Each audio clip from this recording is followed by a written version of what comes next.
High Adventure.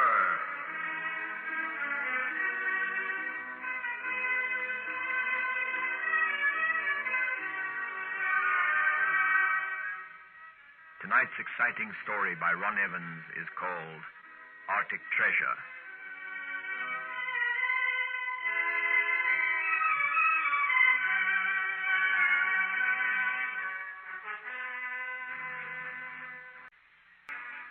I've waited many years to tell this story, 50 to be precise. Yet, after all this time, I still doubt if anybody will believe me. It happened in the summer of 1920, and I had just graduated. Being in need of money because of the recent death of my parents, I decided to pander to my spirit of adventure before settling down to my chosen profession. I joined a Norwegian whaler, and during the trip into the Arctic was quickly promoted to a deckhand on one of the small whale chasers, which in those days was little more than a small tugboat in appearance, and crewed by 6 men. We went as far north as Baffin Bay, harpooning whales and flagging them for the mothership to collect later. It was a bad season, though, and as the time came close to our return, it was decided to add to the trip's profits by catching a few seals. From the whaling grounds, we sailed into Hudson Bay and north into Fox Basin, a wilderness of ice floes and towering bergs. Aye, catching seals is not a job for a squeamish man, Tim. Shoot them, don't you? Only the adult ones. The pups have got to be clubbed. No need to pull a face, Tim. You'll get used to it. Why not shoot them? What's the difference? It spoils the fur. Yeah, the least damaged fur brings the highest price. And, of course, the pup's furs brings in the best price. Cruel. Oh, one sharp blow from the club kills them outright. And then we skin them on the spot. Rather not have to do it myself, sir. Well, since you're the junior on board, you'll probably be detailed to look after the ship anyway. I've been seal catching now for 10 years, and it still makes my blood run cold. It's their attitude, they look in their eyes when you lift the club, helpless yet trusting. Well, it's got to be done, Snorri. Yeah. So the fancy women can have their fashionable coats. We get a good bonus from it, don't forget. I can live without it. Whales are okay. I don't have to look into their eyes. What's that? Are we stopping? No. Now we're getting in among the icebergs. It becomes a long, tedious routine of slow ahead and full ahead. Keeps whoever's on the wheel on his toes, especially at night. What's so special about the night? The searchlight on the bar? We keep at half speed all the time, then, in spite of the light. It gives a man a chance to maneuver. Remember, for every ton of berg above the surface, there's 10 tons below. That's right. So one that's low in the water is difficult to spot with the light. But it could sink us if we hit it at full speed. Yes, I see that. I'll be glad when the trip's finished. I can't say I'm a born sailor. Yeah, I remember how many times you get seasickness after we leave Glasgow. It took 4 days for my stomach to settle down. Still, I've had my fill of so-called adventure. This is my last trip, anyway. Brief. What's happening? Relax, boy. It'll be happening all the time. We must have hit a small underwater ice floe. Nothing to worry about. I thought it was going to come through the bottom. No, these chasers are built strong. It's nearly 4. Time I got ready to relieve Tom Brewer on the wheel. You're lucky, Tim.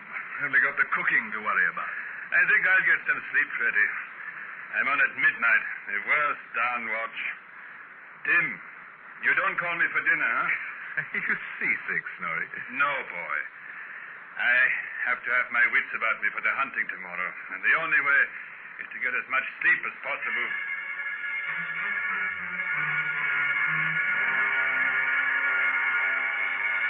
When dawn broke next morning, I went out on deck. In every direction lay a white desolation of ice floes, so tightly packed that the clear blue of the water could barely be seen between them. Only one thing stood out. The huge iceberg dead ahead of us. Its peak was at least 50 feet high, and it was a quarter of a mile in width, though the greater portion of this was not more than a few feet above sea level. The skipper reduced speed as we drew close to the berg, and we slowly nosed our way through the pack ice, then hard a port on the wheel. We came alongside a flat stretch of the berg as neatly as we did the mothership. Fred, Snorri, and Lars jumped over the side of the ice, each armed with a sledgehammer and 2 steel pikes. These were hammered into the ice to hold fast our mooring ropes. We had moored at the point nearest to the steep rise of the berg, and the peak now towered above our tiny ship, only a few yards away. Littering the berg was a huge colony of seals, literally hundreds of them. Most watched with interest, unaware of the fate in store for them.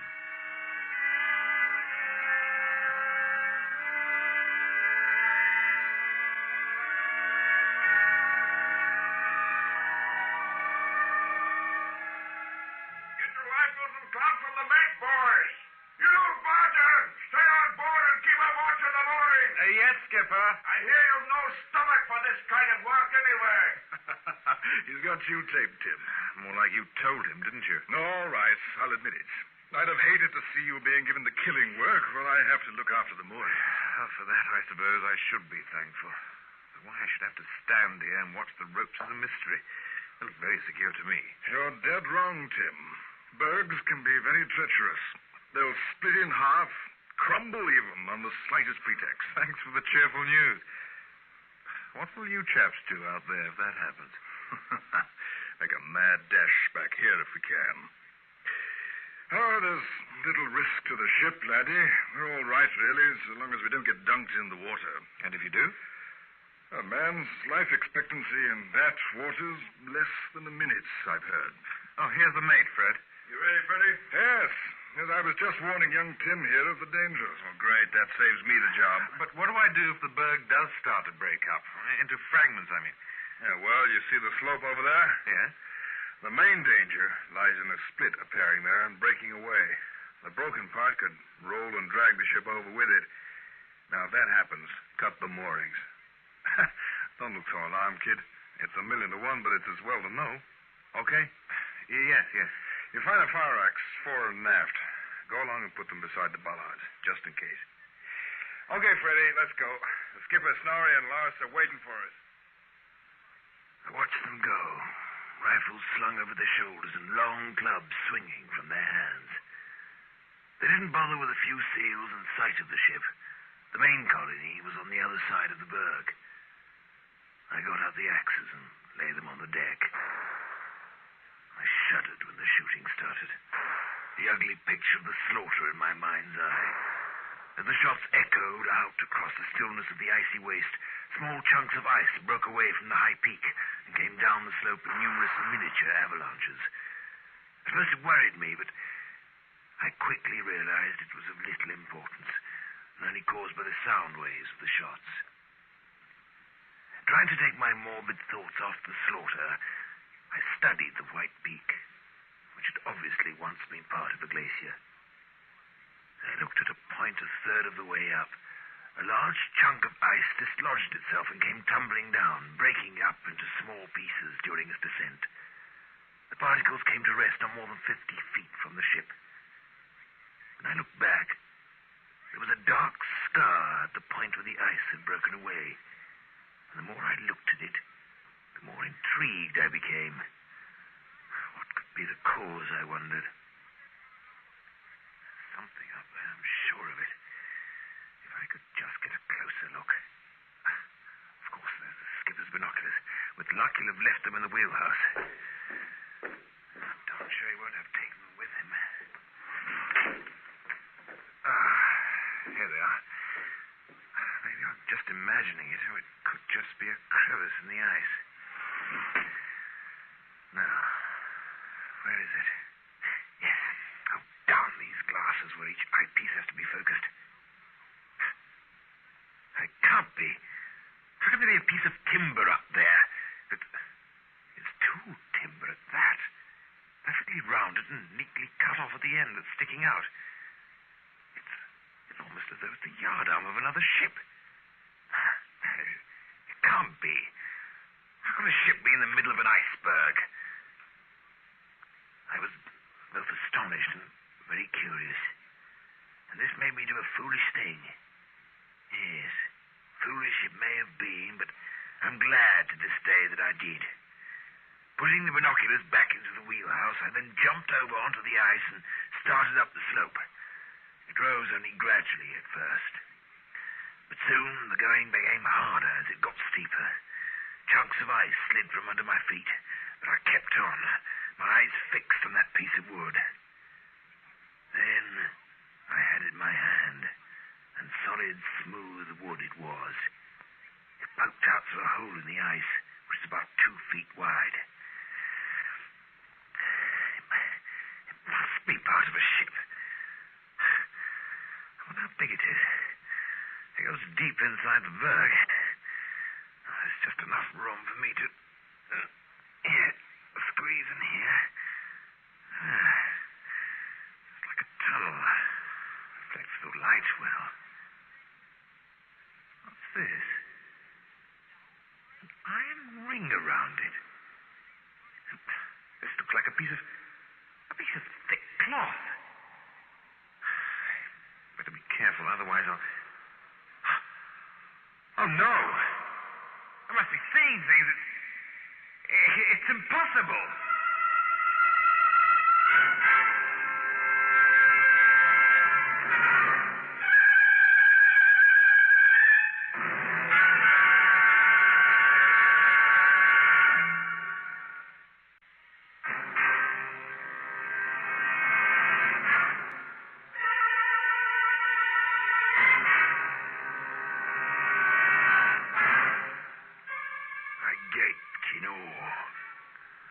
I was looking down into an immense cathedral-like cavern of ice. On the floor of this cavern, like the sailor's ship in a bottle, was a complete ship. Not an ordinary ship, but a Viking longship. Hunched, fur-clad figures of men sat at their oars, exactly as they must have frozen to death 1,000 years before. Keels still lined the gunwales, and the remains of a sail hung stiffly down towards them from where I was perched. Everything was still, silent, a little frightening. I glanced around me, but there was no way down. And then stared in awed fascination, wondering what tragedy had befallen these Vikings so long ago, and marveling at the miracle that had preserved them for so long. Look at the man at the steering oar. He's still standing. There's others there, huddled in the middle as though they were trying to keep each other warm. Camera. If only I had a camera. It's almost as bright as daylight in here, bright enough to take photographs anyway. I wonder if any of the others have a camera. Varden! Where is the boy? I want him to help us get these pelts aboard. Tom, where is he? He's gone down below for a minute. Hey, Fred, Snarly, put a bit more effort into it, will you? We're doing our best. Lost it, boy. He's supposed to be watching the moorings. He'll get a taste of my boot when we get on board. Varden, where are you? Up here, Skipper. What are you doing up there? Get yourself down here right now. Must come up here and see what I found. Damn cheek of that kid. Come down here, I say. Please come and look. I found a complete ship, a Viking ship. So what? Get down here and lend a hand with these pelts, don't you? What did he say he found? Some stupid nonsense about a Viking ship. Good. He's coming down. I have a good mind to fine him for this. Dedication of duty, that's what I call it. Dereliction of duty, you mean, Skipper? I'll speak English my way, and you speak it yours. Okay. You're the boss, Skipper. You must come up and take a look, Skipper. It's unbelievable. Yeah, so will the bruises be on your backside if you're not careful. You grab a hold of these pelts here and start pulling, boy. I'll talk to you later about this. Hey, the ice. The ice, it's beginning to crack. Hurry. Let's get these pelts on board.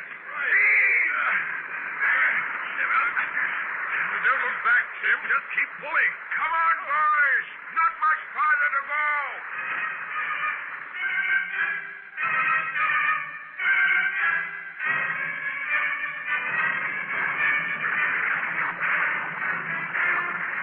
We pushed, pulled, and heaved at the huge mound of bloodied seal pelts. The ice under our feet shuddered. I looked back up at the peak. It had split almost down the middle like the first cut of the knife in a wedding cake. The nearest portion seemed to waver, balancing. And suddenly it collapsed. A huge wall of ice swung outwards and crumbled into an avalanche, which swept down the slope towards us. We were only a few yards from the ship. Leave the pelts. Get on board. I don't need telling twice. Come on, Tim. We dropped our burden and ran for it.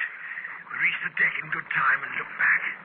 The avalanche sack heaven was losing its impotence in the gradual slope. It reached the pelts, pushed them forward, and petered out. Oh, good. It's even done some work for us. I don't like the look of the other half of that peak. It's got... Hey, what's that? There. You can see it all. It's the Viking ship. It must have been locked in the ice for centuries. Gee. It ain't very big, is it? Not much bigger than our whale chaser. It's a miracle. A miracle. It's a pity we can't go and take a closer look, Tom. What, with the rest of the peak ready to collapse on top of it? You'd have to be I crazy. know my history, and what's in that ship is worth 1,000,000 times more than those sea pelts. What do you mean, kid? Come with me and I'll show you. What is it? Treasure or something? No, nothing like that. It's evidence that'll change a myth into a fact. Has anyone got a camera so we can take a picture of it? The skipper's got one. Hey, you! I think it's safe now for us to get those pelts. Skipper, can young Tim borrow your camera? Come on. No, he can't. Come on, let's get those pelts. Seems you're out of luck. Forget it, and let's get the job done before that peak collapses. We hopped over the side and ran across the ice. While the bundle was being dragged clear, I ducked away and ran off towards the Viking ship, which now stood out, clear and stark against the white background of the overhanging peak. I was crazy, I know. My curiosity overcame any fear. I'd actually reached the wooden longship when they missed me. I ignored their shouts and gingerly stepped on board, lost completely in the wonderment of the moment. Close to me, hunched on his rowing bench, sat a fur-clad warrior. His skin was frost-blackened, but otherwise perfectly preserved. It was as though he had died in his sleep, eyes closed and at peace. Lying in the center section was a battle axe, which I picked up. I counted 45 men and 8 women. Then I turned to the huddle group in the center. There were 8 of them, 4 men and 4 women. I gazed at their hooked noses and high cheekbones. At first I thought them to be Eskimos, till I pulled aside their stiff fur cloaks. Tim, come here, you damn fool. Can you hear me? Oh, never mind him. Let's get these pelts on board. If that peak collapses, he'll be killed, Skipper. That's his fault. Come on, here's... Look, Skipper, we can't just leave him up there. Why not? I didn't ask him to go. Look, there's something up there that fascinates him. I'll go and get him. No. First we get these pelts on board. Then if you want to commit suicide, you can. Okay. I'll go along with that. Right. Now cut the rope, Freddy. That's it. Now throw them over in small bundles. Like this. I'll go with you, Tom. No, you won't. You stay here, Freddy. That's an order. Well, let me go instead of Tom. No. It's my responsibility. Now shut up, Fred, and keep working. All right. This is the last one, anyway. Okay if I go now, Skipper? Isn't okay, but how can I stop you, huh? No, you can't. I'll see you later.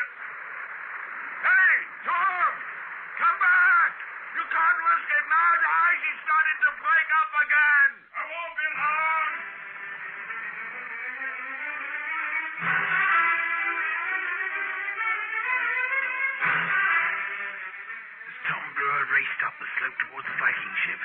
I was oblivious to the danger above my head. The gigantic umbrella of ice shuddered and creaked. I closely examined the bodies and was busy looking over the stores of dried food when I heard Tom shout. He was standing on a ledge of ice, looking over the row of bronze shields at me. Tim! What the devil do you think you're doing? Get out of there, but quick! Not yet, Tom. Come and take a look here. You darn fool, the whole ice cap is about to come down around the ears. Tom, you must come and look, please. Is there nothing we can do to save it? Oh, that kid's gone crazy! Look, do you realize the value of this find? It'll settle a lot of historical arguments, and obviously... Oh, shut up and get wise to yourself. Are you trying to get us both killed? We must find a way of saving the ship, Tom. Look at it. I ain't looking at anything. Are you coming with me, or do I have to carry you? Float, I wonder? If we could tow it back... All right, you asked for it. Now maybe you'll do as you're told. He's heavy. The poor kid must have gone off his head. It's as though this old hulk has bewitched him. Better step on it. This berg's gonna fall apart any minute.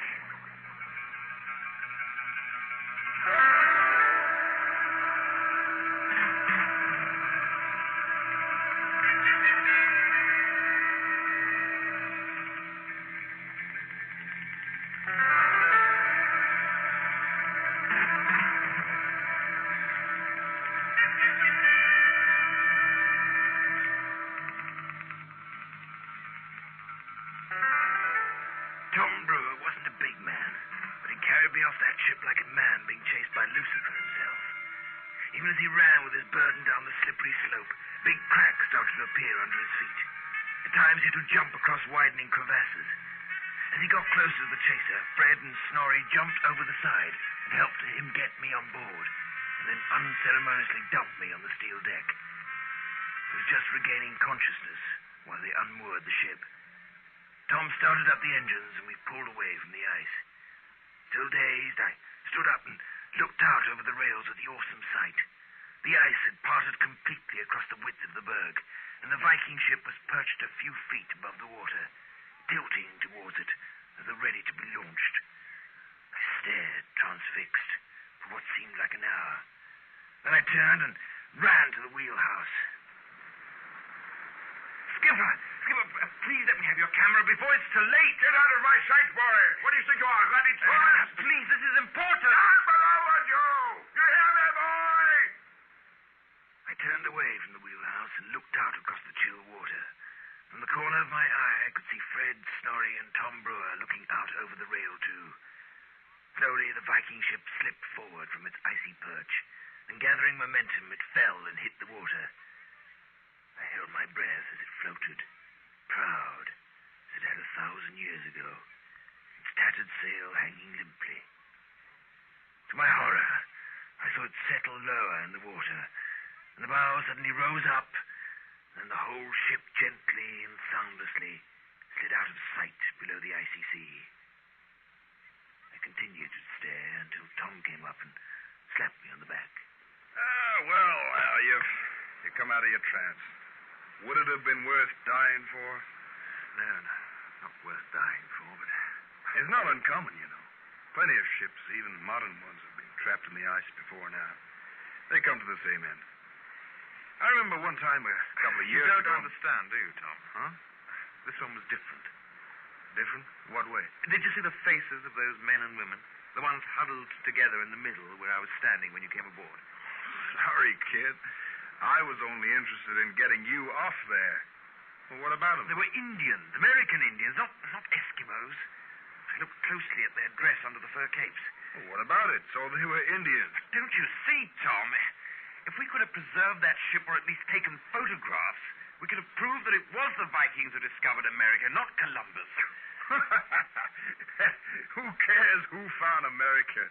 Does it make any difference? There's a lot of people who'd like to know the truth, Tom. And you didn't even stop to look.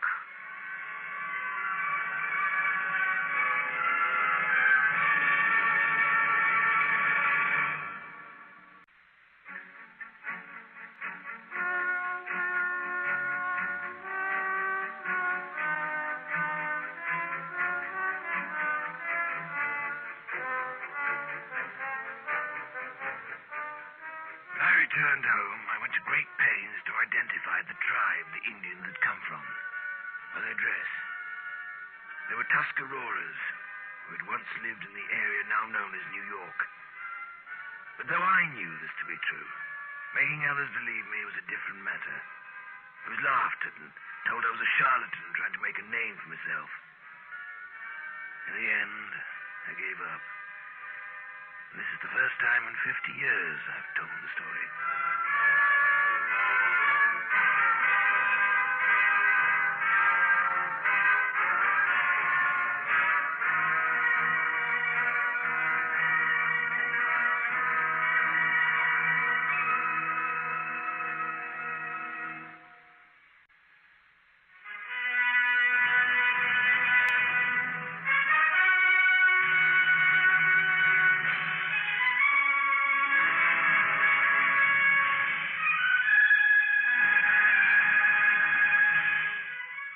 Adventure is produced by Anne Freed and directed by Henry Diffenthal.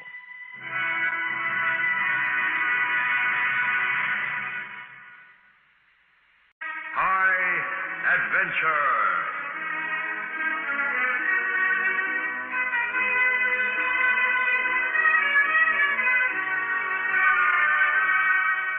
Tonight's story by Ron Evans is entitled Keeper of the Tomb.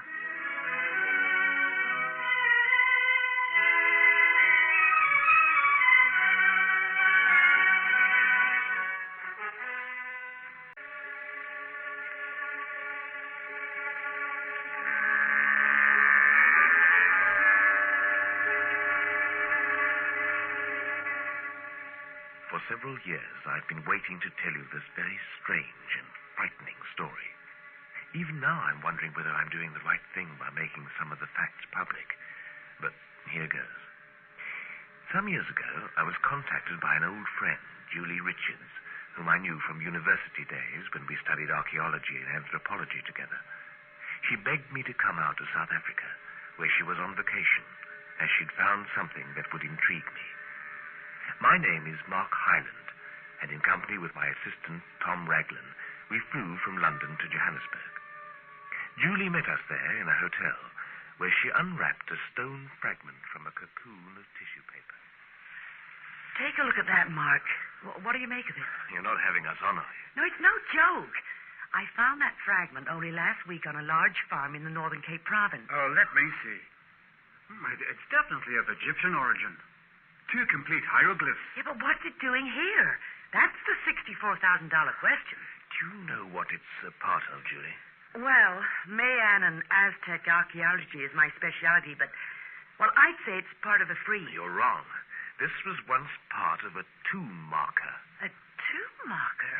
But it couldn't be. I agree with Mark. The hieroglyphs form a name.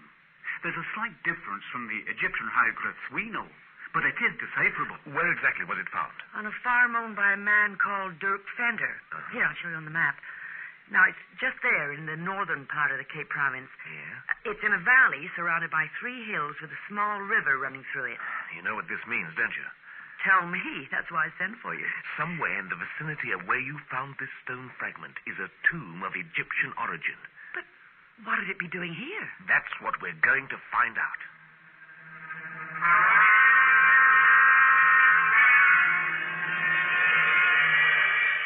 A discovery like this is the dream of every archaeologist. A find which could sensationally revise our present knowledge of ancient history. 2 days later, we arrived at Dirk Fenter's farm and carefully went over the ground where Julie had found the stone. There was nothing. For 3 days we stayed at the farm as Dirk's guests, each day combing the valley in vain. At dinner on the 3rd evening, we'd almost given up hope.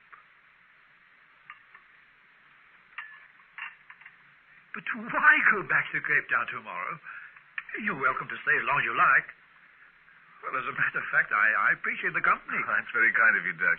I'd like to, but I think we're on a wild goose chase. No, I disagree, Mark. How did that stone come to be lying in the valley? As you say, it's only a fragment. So the rest of it must be out there somewhere. Oh, buried, more than likely. Again, it could have been planted there by some joker. Well, it's happened often in the past, you know. Some more wine, Julie? Oh, yes, please. Near where the marker is, there's usually a very deep, narrow shaft. But that's more than likely collapsed in by now, if it exists. You know, I wonder. What do you wonder, Dirk? There is such a hole. It goes through the rock on the side of the hill near the stream. Oh, there is? Well, how big is it? Oh, it's very narrow. Say about 2 foot in diameter. It's deep, though, almost bottomless. Has anybody been down it? Oh, not likely. You know, one of my sheep fell down once. So I've had it covered by a boulder ever since. Well, it could be what we're looking for. How deep is it, I wonder? Well, I threw some stones down before I covered it, and I didn't hear them hit bottom. I'm going down there. Hey, not without me. Or me. If that is the tomb entrance, I don't want to miss any of the glory. We arrived in the valley very early in the morning. Dirk came with us, saying he would stay on the surface in case anything went wrong. He also brought 2 walkie-talkies so we could keep in contact with him. As we prepared for our descent, several of the farm workers joined us to assist with the ropes. I was the first to go down. Long coils of rope had been joined together to form one continuous length, which, it was hoped, would reach the bottom. I went down slowly, my legs steadying me. Still, I descended, lower and lower, until I felt sure there must be no more rope left. On the verge of abandoning hope, the sides of the shaft suddenly widened, and I was, for a minute, dangling freely, until my feet touched the bottom. I was trembling and breathless with excitement when I switched on my battery-operated fluorescent lantern. Hello up there. Can you hear me? Hello there, Mark. What's down there? What we've been looking for. It's a stone chamber, empty apart from a lot of old animal bones. Definitely man-made. And yes, there are a number of hieroglyphic inscriptions on the walls. They're bringing up the rope now, so I'll be joining you soon. Put Julie on, Tom. I heard what you said. So we found the tomb, huh? I wouldn't go that far, Julie. There are no doors to be seen down here. It's just an empty chamber. But come on down and take a look for yourself. Just you try and stop me. Tom's just being lowered down now.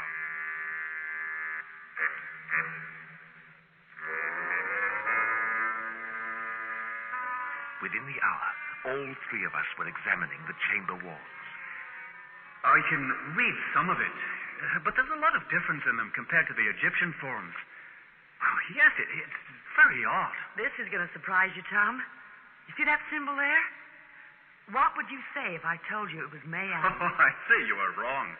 Similar, perhaps. It's Mayan, definitely. I've seen that symbol. Oh, and that one, too, many times on the Yucatan Peninsula in Mexico. It's strange. I wonder if there could be an historical connection.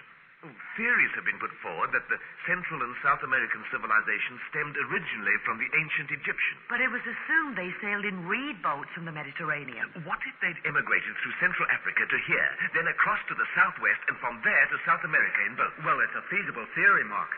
The current and winds would automatically carry them there. Incredible, but it could be so, I admit. And this is pretty good evidence to support the theory. Well, we've established one thing. This is, or was, a tomb. But why it's empty is a mystery. Well, according to this, it belonged to Princess Narini, a first daughter of Lord Tagash. We'll come down here tomorrow with a camera and photograph the hieroglyphics. Then we can translate them at leisure. Oh, what was that? Blast. Part of the rope has come away. Only a few yards, though, thank heaven. I'll call up Dirk and tell him to lower it some more. Hello, Dirk. Can you hear me? Dirk, are you there? Hey, take a look at the end of this rope. It's been burnt away. It can't be. Dirk, will you come in, please? The radio's dead. Oh, no. It's as though the batteries are finished. Oh, well, here, let me take a look. Oh, you're right. It's deader than the dodo ever was. But that means we're trapped down here. I'm afraid so. But when Dirk gets worried, he'll be sure to send somebody down. I just have to wait. I'll carry on studying these hieroglyphics. Mark, what if Dirk doesn't send down help? Don't worry about it, Julie. He's sure to. The hours dragged by. In the air in the chamber became foul. The fluorescent lamp began to dim. My watch read 7 in the evening. We took turns in shouting up the shaft, but got no reply. We were literally entombed. I'm thinking that there must be another way out of this chamber. Or at least a hidden annex to it. Tom's right. We must look before the lamp fades out altogether. I've just thought of something. Why don't we... What's that noise? You hear it? It sounds like wind, but there is none. Leave me. Leave me. Voice? No, it can't be. What? I tell you. Oh, well, there's only us down here. Leave my tomb. Leave it. Is that Mark? It is a voice. Oh, it's a trick of the wind. What wind? I can't feel any. Oh, relax.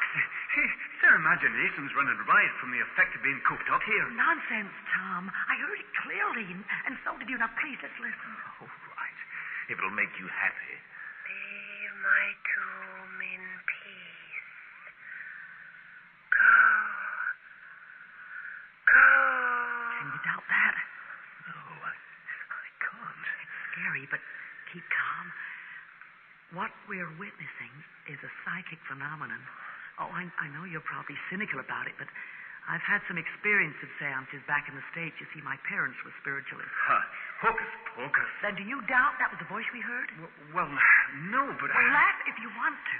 But there's a spirit trying to make contact with us, telling us to leave this tomb. We'll ask it how. I'll be only too glad to obey at the moment. If you'll be quiet, that's precisely what I intend to do. Now, please listen, and don't laugh. Hello? Are you trying to tell us something? Go away from this place. Gee. We'd like to go, but we're trapped.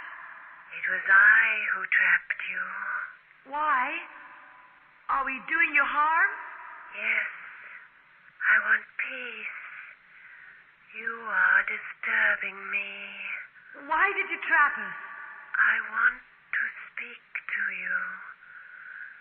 The presence of your bodies in this chamber has developed enough power for me to speak. What do you want to tell us? I want to warn you not to disturb my tomb.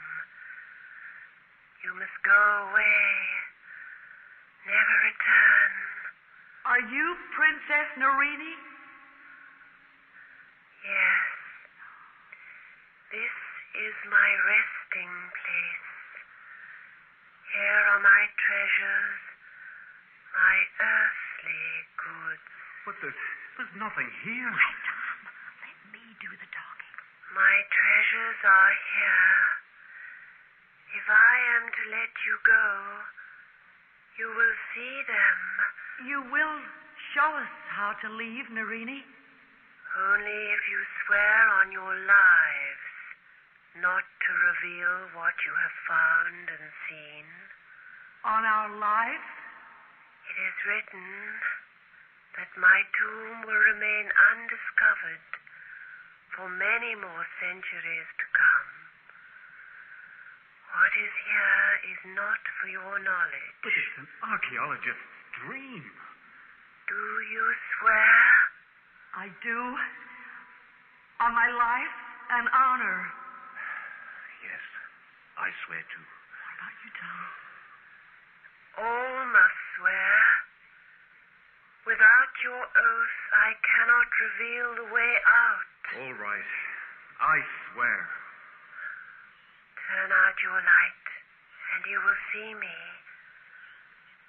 Where I point, you will pull at the stone blocks. Thank you, Princess Narini. Rest in peace. I don't believe it. We blinked in amazement. The princess stood in a corner, bathed in a shimmering phosphorescent light. Her hand seemed to rest on the chamber wall. It was as Julie had exclaimed. Princess Narini was beautiful, and certainly no figment of my imagination.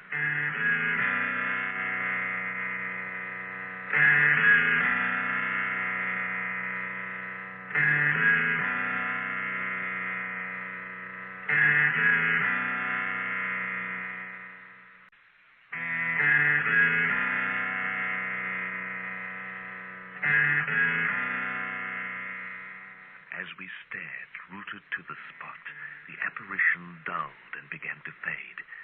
Her voice was heard for the last time. You will enter my burial chamber through here. From there, you will go down a tunnel to where there is water. Swim under, and you will reach the sunlight. Goodbye, and be sure to keep your vow. She's gone. Oh, what an experience. Oh, you can say that again. I've heard of spiritual materialization, and now I believe Oh, that's a fact. Anyway, let's get at those blocks and see if all this is true. There's a lot of dust and cobwebs. Yes, there is a bit of give in this block. See where it projects, Tom. Pull outwards. That's right. I'll help too. Careful. Watch your feet. Oh, look. Look, it's gone right through. Stand back. I'll pull this bottom block away. Right. Oh, great. There's plenty of room for it to get through. Give me the lamp, Julie. I'll go first. Hey, it's a big chamber, and oh, gee, you've got to see this lot in here. You go next, Julie. Thanks. It's incredible.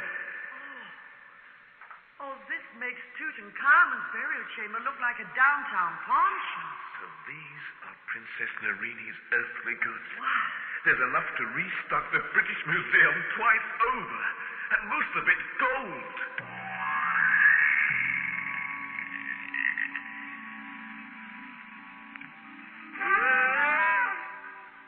Princess Nerini's treasures were as incredible as her apparition. Though our lamp was dimming, the glitter of the gold artifacts made so many centuries ago were reflected back in clear detail. You see this? It's 8th dynasty at least. 8. Let me see now. That. That was approximately 4,500 years ago. Let me see it, Tom. Oh, yes, I agree. 8th dynasty Egyptian. What a find! Yeah, but one which we must forget about. Oh, look at it. It's beyond belief. It's understanding. There's the doorway to the passage on the other side of the chamber. Let's go. Oh, please, Mark.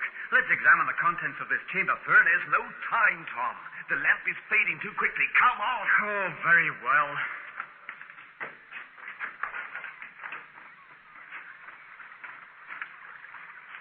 Hear that?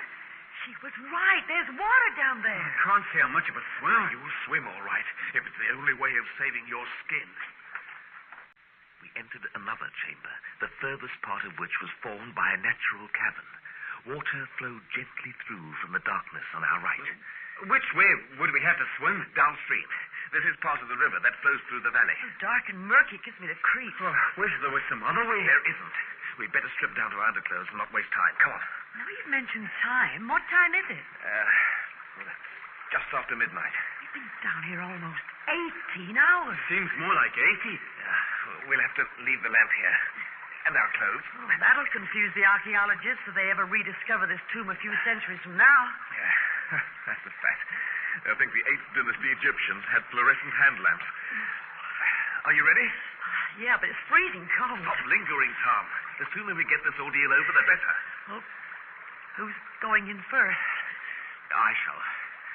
You see the way the water swirls under that rocky shelf over there? Yeah. That's where we'll have to swim underwater. I'm praying it isn't far. Oh, you aren't the only one. You follow me, Julie, all right? I think so.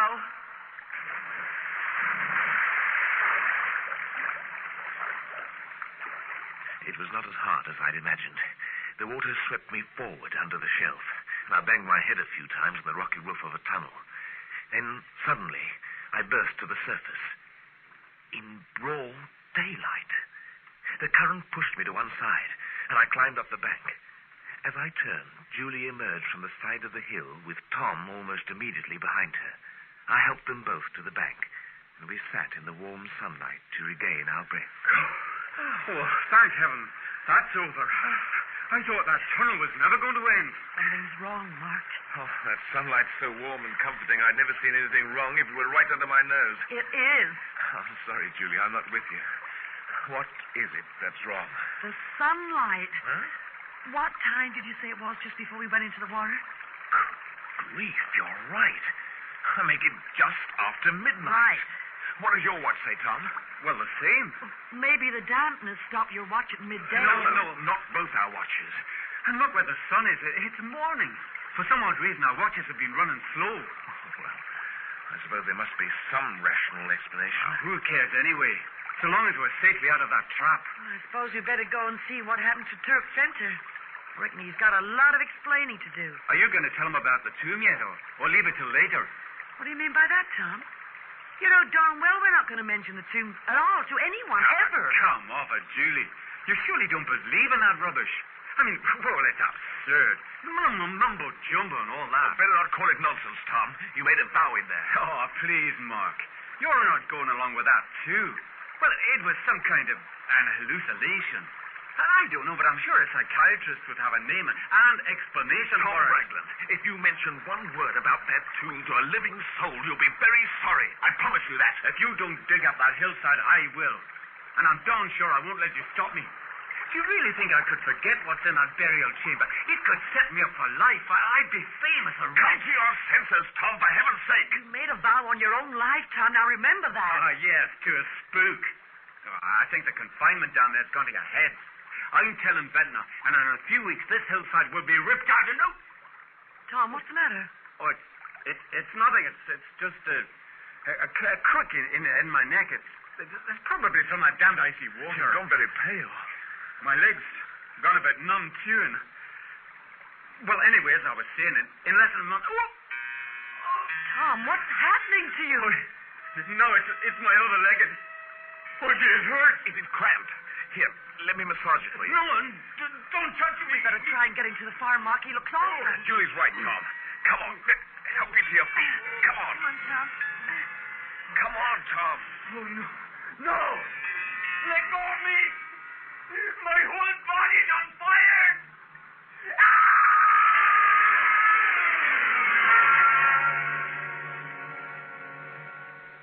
It took 5 terrifying minutes for him to change from a living human into what looked like a wizened, mummified corpse. Oh, Mark, what are we going to do? What's happened to him? I don't know. I've never seen or heard of anything like it before. It's for breaking his oath to Princess Narini. There's no other explanation. My mind boggles, Julie. Things like this just don't happen. But it has, Mark. Just before our eyes. Hey! Mark! Julie! It's Spencer. What are we going to do? He'll see the body and... We must take him into our confidence about this. I just hope he's superstitious and believes it. But you'll be giving away the secret, Mark. You'll end up the same way as poor Tom. It's a risk I'll have to take. I hope Princess Narini understands that I'm only doing this for the sake of her, too. Hey, what on earth happened to you two? Why, that was quick. How did you get out? Quick, did you say? Yes, you only went down the shaft, let me see you. Oh, less than 2 hours ago. I was going to wait another hour and then send one of my farmhands down. So, just a tunnel into the stream, is it? Not quite. Hey, what's lying on the ground there? Where's Tommy? That is Tom. Ah, you're joking, man. That's not a... Yes, it's Tom, Dirk. A lot of strange things have been happening. Are you serious? That's Tommy. Let's go to the farmhouse, Dirk. I've got a long and complicated story to tell you.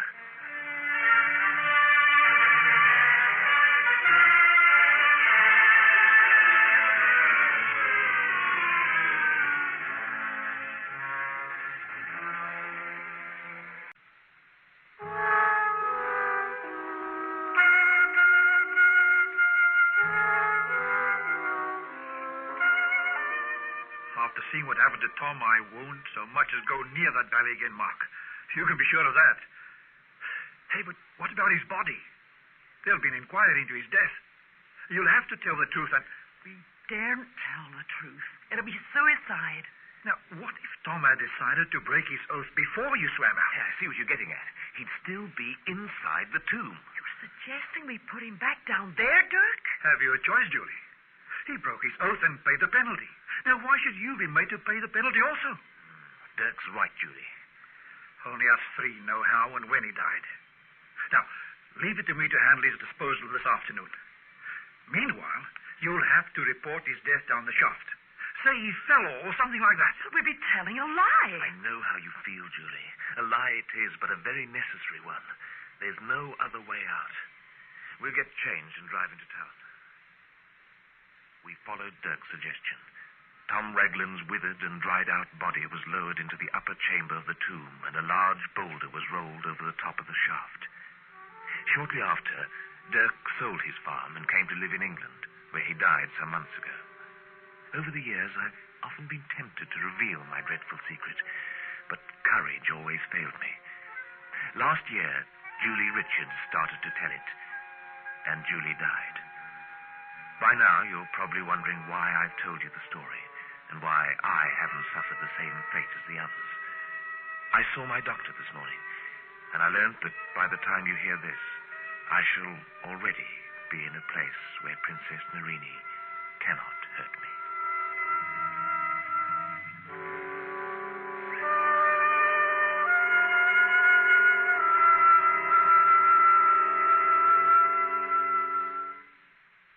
High Adventure is produced by Anne Freed and directed by Henry Diffenthal.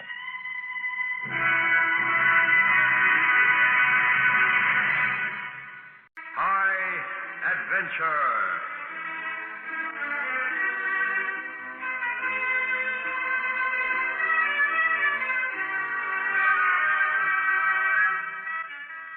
Tonight's story by Norman Partington is entitled The Magazine at Delhi.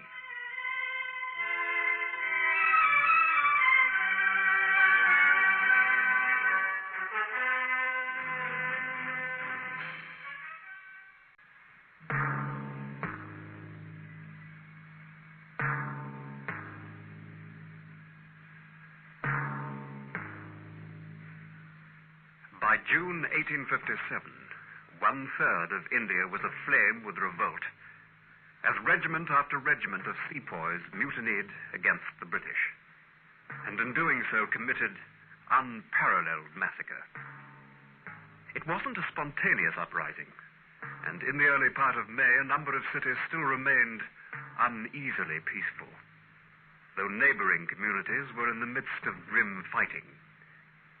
On the 11th of May, 1857, in Delhi, capital city of the great Mughal Emperor Bahadur Shah, this aged monarch was being severely harassed by his two sons. No, you ask too much of me. But now is the time, my Lord Father. Now, my lord, whilst the British Ferengi is uncertain and ill-prepared. We must attack. Strike now. But why? The British do not bother me. They do not interfere in my lands, and they pay me respect. They have not infested Delhi. Infest? They are here in Delhi. 200 at least, my lord. A mere 200 peaceful citizens and 50 soldiers. 50 soldiers, my sons. The British promised never to station more in my city. In what better moment than now? There are 4 regiments of sepoys here, all eager to revolt the instant the great Mughal commands them to do so. But the English soldier has offered me no insult. You say no insult, my father. Do they not demand of the Muslim that his lips touch pig fat? Do they not smear pig fat on the bullets they make? There can be no greater insult to one of the faithful. They explained their mistake and they offered apology. Their colonel, I forget his name, came to make amends. He explained. The British Ferengi is gifted with devious explanations. I am too old. My bones are too weary for revolt. My days of warring are long over, my sons. So, the Emperor of all India, the great Mughal king of Delhi, Bahadur Shah, descendant of Akbar the Great and of Genghis Khan, will go to his grave with the Ferengi pig fat on his lips. Bake me not too much. I am still king, and the blade of my executioner is still sharp, my son. Then use it, my Lord Emperor, on those who have usurped your sovereignty, the British Ferengi. Listen to the voice of your people, Bahadur Shah. They cry to you to lead them. In but an hour, we can destroy the British in Delhi. No. Age shall have no part in this. Take command yourselves if you must, but not I. My years weigh too heavy on me. This we shall gladly do. But in your name, my Lord Father, we may demand all in the name of Bahadur Shah. Yes. Yes. All. Now let me be. But think well on the magazine when you decide to attack. The magazine, my lord. You plan, and yet you know not what you plan. The magazine, foolish boy. The magazine near the Kashmir Gate. Did it not occur to you? Capture the magazine first, and then you will have weapons and powder enough to defeat any force sent against you. Remember, my son, attack first the magazine. And the curtain walls between the fortified bastions around Delhi were 12 feet thick, making the city confidently impregnable. But inside the fortifications, near the massive Kashmir Gate, was an open space 2 acres in extent and surrounded by a very modest wall. The brick building inside this area was the British magazine, a storehouse for gunpowder, flint, and shot. It was under the command of a Lieutenant George Willoughby, with 2 officers, 6 warrant officers, and 20 sepoys to comprise its tiny garrison. At the time of the mutiny, the only substantial strong point the British possessed near Delhi was the Flagstaff Tower just outside the walls. Here the garrison comprised 30 soldiers. I don't like it, sir. What, Forrest? That superior air of Sergeant Major Buckley. Been touching you on the raw again, Forrest? No. Awfully impertinent at times, sir. You'd think he was the sole authority in India on artillery to hear him. Well, I bet he's a bit much at times. But again, Forrest, he was serving cannon out here when the 2 of us were being served porridge by our nannies. In a way, I suppose he's a right to feel superior. Even so, that mate of his, Scully. What the devil's Scully doing up that tree? Sergeant Major Scully! Relax, Forrest. You'll be chasing a shadow soon. I sent him up there to see if we can get any signal from Flagstaff Tower. But Flagstaff's a quarter of a mile away, sir. He's got my telescope. Besides, I'd like to know what goes on outside the walls. Me too. City's as quiet as a grave. Anyway, I put 6 lookouts on the walls. You don't really think there's going to be trouble, do you, sir? I don't know. It's just a feeling I have. Let's hope your feeling's just your bad digestion, sir. We've 472 barrels of gunpowder stacked in that building. And 700 Enfield rifles. Tempting lot, isn't it? Begging your pardon, sir. Yes, Sergeant Major Buckley. We're down to 6 feet of the ditch near the far wall. I reckon that's deep enough, sir. How wide is it? As wide as a grave, sir, and about twice the length. Nice and handy if the worst comes. That isn't funny, Buckley. Sorry, sir, but it's well to face the facts. This is a garrison post, Sergeant Major, not a funeral parlor. And don't let any of those ideas filter into the minds of the sepoys. Right, sir. They're jittery enough as it is. Lieutenant Willoughby, sir, if you please. Scully's getting bleeding excited, isn't he? Yes, what is it, Scully? Catch the telescope, sir, and have a look, see from the top of the wall. Large body of men moving towards the Kashmir Gate. Can you make them out, sir? I know those pennants. 4th Indian Cavalry. They're supposed to be stationed at Meerut. What the heck?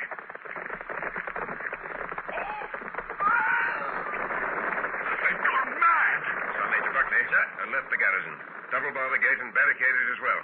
Send Scully here. I wouldn't have believed it if I hadn't seen it with my own eyes. Come on, Scully, up to it. 4th Indian Cavalry, weren't they, Buckley? They were. Came galloping straight across the bridge, and when the poor bleeding guard at the Kashmir Gate calls them to halt, gets a lance straight through his chest, and then on they gallop straight into the city. Let's get this gate rigged up. Come on! Think we'd better prepare for a siege, Lieutenant. A siege?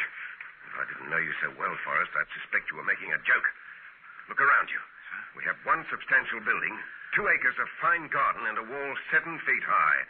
If the mob had a mind to, they could lean on that wall and it'd collapse. This is no fortress.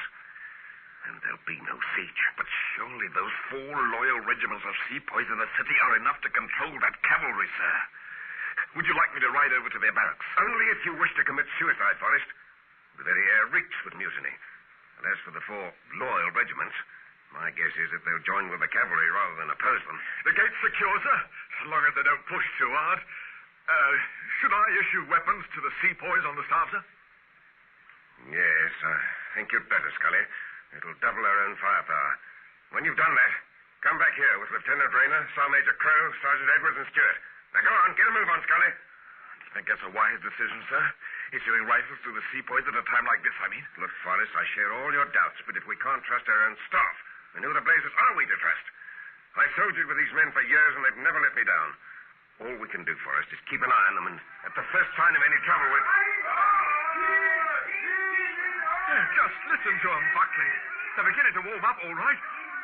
Yeah, but what's all that Dean they're shouting? You ever heard that before?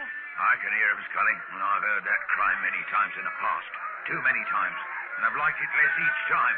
It means kill, kill. It's what they all cry out when they're embarking on a massacre. However, let's get this flaming 6-pounder into position. Put them up side by side so they can be fired in sequence. Right. Got it. Jump. Hold it there. Hold it. That's it.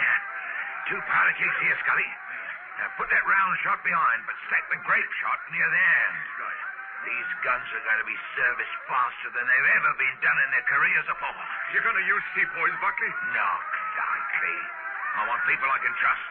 There's going to be just you and me and a sergeant. Hey, Buckley, that reminds me. Did you hear what Sergeant Edwards had to say? Scully! What Edwards had to say was for our ears only, not to be gossiped about the magazine. And what was that, sir? It's that newfangled telegraph machine that's been installed. According to Edwards, he was there when the message came through. The whole garrison of sepoys at Murut have mutinied. What? Close to 10,000 of them. During the night when the garrison town was asleep, the sepoys crept from their camps in the outlying districts, broke into the military prison and released all the convicts. Then went on the rampage. They broke into every house nearby and slaughtered the European occupants, women and children as well. Then put the torch to the building. Having done that, they started toward Delhi. Murat's only 40 miles away. A day and a half's march. That means the 4th Indian Cavalry was just the advance guard of the mutineers.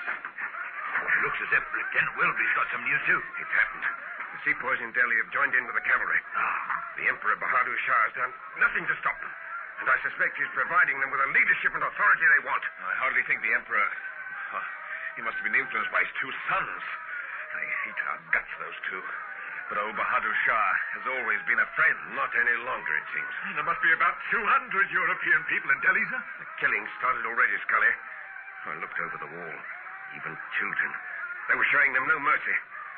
Anyway, let's snap out of it. Buckley, those 2 6-pounders, line them up near the magazine building and aim at the gate. Double charge each one with grape shot. Right, sir. Scully, get Edwards and Crow and put the other 2 cannon under those trees across the other side of the garden. Lieutenant Forrest, sir, take command of that gun crew and keep the gate as your target. Synchronize fire with me at my signal. And get Lieutenant Rayner to wheel up that big 24-pounder and sight it near the trench we had dug. Right, sir. That 24-pounder's not very reliable, sir. Shouldn't be used unless there's an emergency. And what in tarnation do you think this is, Buckley? It's not an emergency. Now push off, quickly. Aye, sir. All right, sir. This place is undefendable. You know that, sir. Even with a company of soldiers, we couldn't keep out the mob that's likely to come at us. You're telling me nothing that I don't know, Forrest, but we've got to make the effort. This was my first command, and it looks as if it's going to be my last. But if we make a break now, sir, why, if the mutineers are still disorganized, we could possibly reach Flagstaff Tower. But if we We've no choice, Forrest. We have to stay. We've to stay and defend this place to the best of our ability. Come what may, those rifles and those kegs of powder must not get into the wrong hands. Well, you know the alternative. The last resort. I know only too well. I've already made arrangements in my own mind to lay a trail of powder to that magazine. I shall hold on until the last minute, and if need be, I'll take my command and the magazine up to heaven with me. And half the mutineers as well.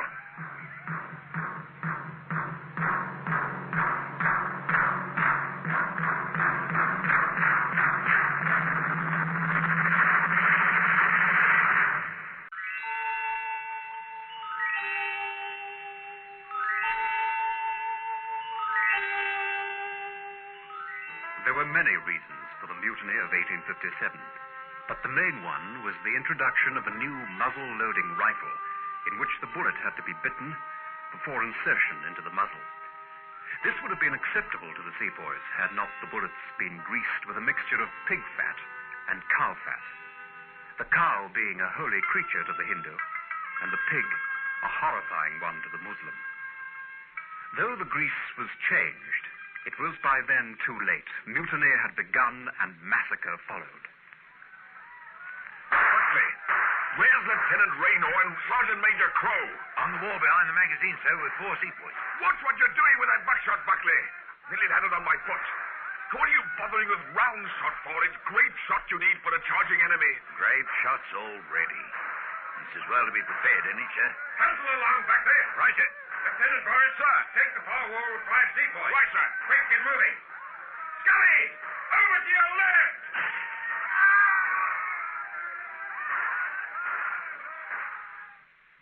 On the morning of the 11th of May, 1857, the attack against the Delhi magazine began. 8,000 armed mutineers against 9 British soldiers and 20 loyal sepoys. Sepoys? They're running. The whole running lot of them. Just be thankful for small mercies, chum. They could easily have shot at us before hopping it. They're getting better, Buckley. Soon they'll be... The gate. They've got a battering ram. Ready, Forrest? Battering ram? What do they need that for? One ready kicking that gate would fall in. Guns ready, sir. Buckley, ready here, sir. Alternate firing. Aim.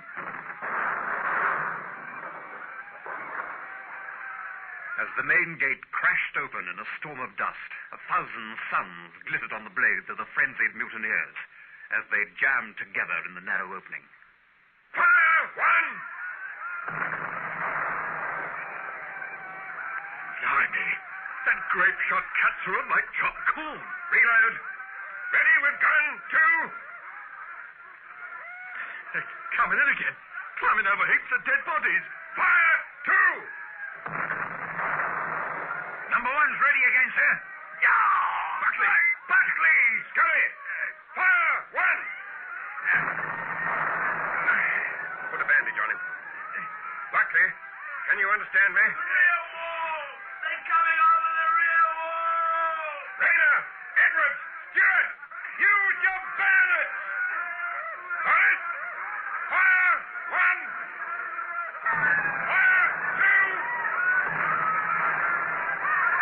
Get up, Buckley. Oh, come on, get up, mate. They ain't killed you. Fire! 1! Shut that hole in your face, Scully, and lend me a hand. Who was that? It sounded like Edward's voice. Fire! 2!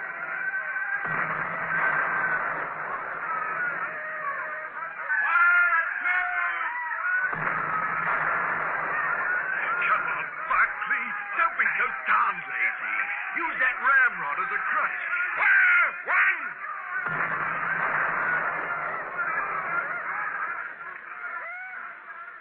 Attack goes well for you, my son. Delhi is nearly cleansed of all the Ferengi English, my Lord Emperor.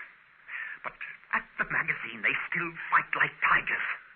Do they not know that they are beaten?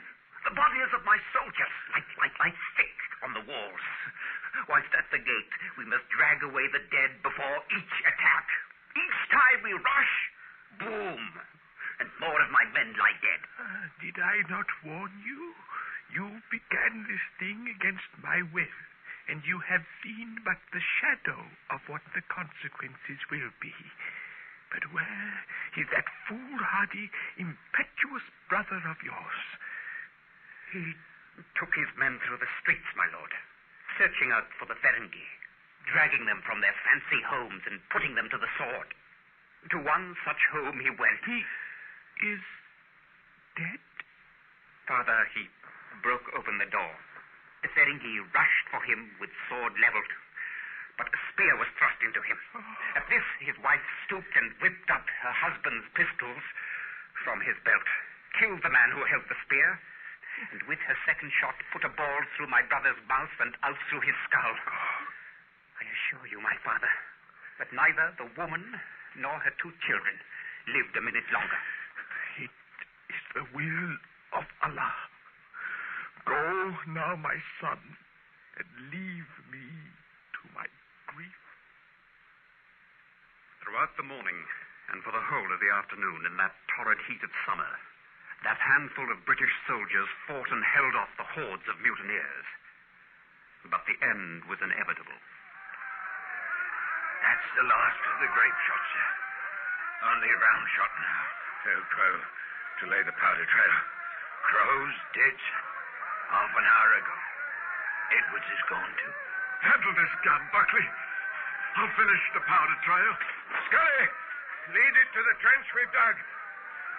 Start crawling for the trench, Buckley. You can't handle both cannon yourself, Lieutenant Willoughby. And you darn fool, can't run. So get moving to the trench. Only after these next two shots. Begging your pardon, sir. Insubordinate idiot. All right. Load the round shot. Forrest! One more sequence. Then head for the trench. Right? Right, sir. What about the... Forrest! Forrest! It's Stewart. He's been hit. Coming in, Buckley. Fire one. Fire one. Fire down you. Fire! Powder trail laid to magazines, huh? Right, Scully. Light the powder. Light the powder. Buckley, fire two.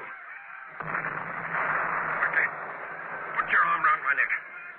And then hop along. Ready? I were always taught never to embrace the commissioned ranks. Right, Lieutenant Willoughby. Let's get up in. Get down, sir. I see him. Light of a line there, pretended to be dead. Then up he gets and tosses that spear. But he's dead now, Scully. Forrest, are they all here in the trench? All that's left of us, sir. Yes. Other three are dead. Hey, Scully, you sure you lit that powder? Can't see any darn flame. Ruddy thing's gone out. I'll put another match to it. Come back, you fool. You'll be killed before you gone 5 yards if you try to cross that ground now. I'll blast the magazine with round shot. Help me get the 24-pounder sighted on it, Buckley. Get back, Buckley. I'll give Scully a hand. What's the blazer, Scully?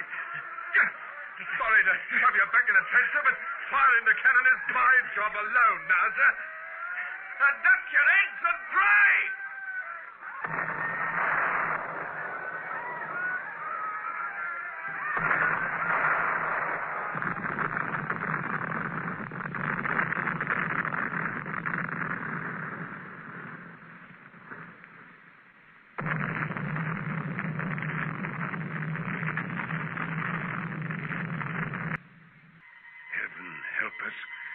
It's gone.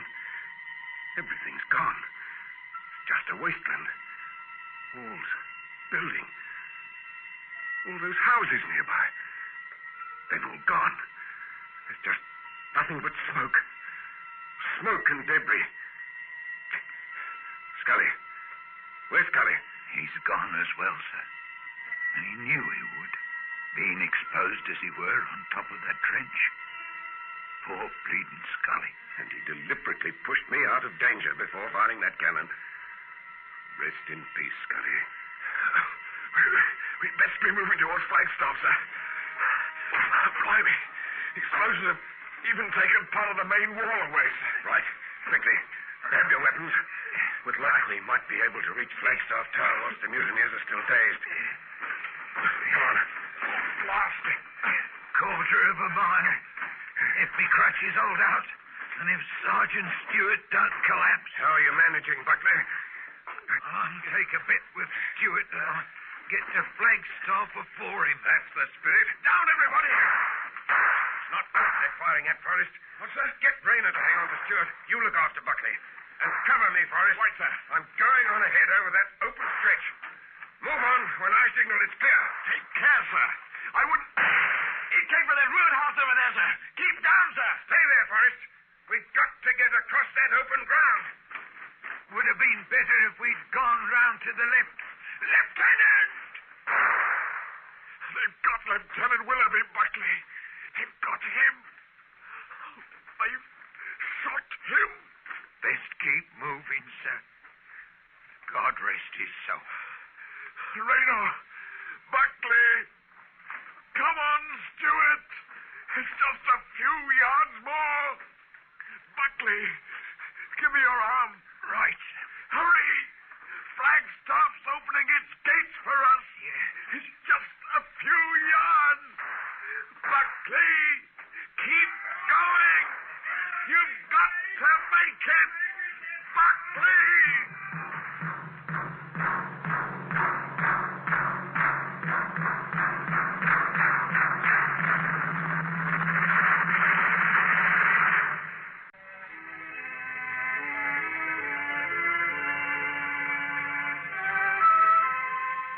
Out of the 9 soldiers who defended the Delhi magazine, 4 survived to reach the safety of Flagstaff Tower. They were Lieutenants Forrest and Raynor, the injured Sergeant Stewart, and the badly wounded Sergeant Major Buckley. Subsequently, each of the 4 heroes received the Victoria Cross, whilst the 5 courageous men who were killed were immortalized by a bronze plaque that stands to this day in Delhi, where the magazine had once been. At that time, VCs were not awarded posthumously.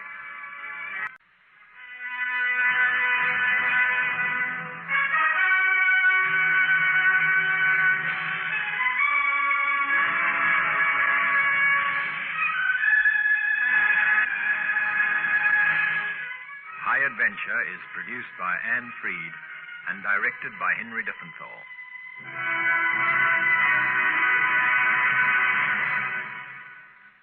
High Adventure.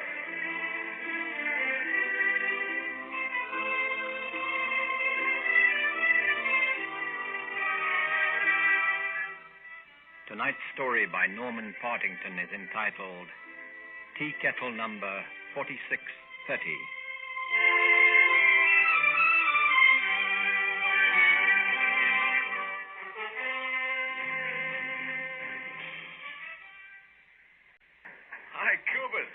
How's the old tea kettle? When you going to consign it to the scrap iron department? Get yourself a real locomotive, eh? Oh, a real engine, you say?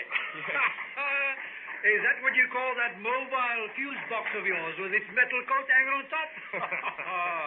Hey, what kind of pleasure do you get driving that thing? Flicking over switches and all that. The thing doesn't even sound like an engine. It does the job darned efficiently, though, Coopers. It'll not be long now before the whole country's electrified. Then you can retire that tea kettle of yours and stop polluting the air. Ah, Frank, they'll never retire old 4630. There isn't a gradient in South Africa that this brute couldn't pull a freight train up. Listen, man, once I've got steam up, I could take it from here to Cairo. With or without a railway line, eh, Coopers? Ah, man, Frank Parsons, take your little spinning dynamo away and let the real engine get on with its work, man. See you later, Coopers.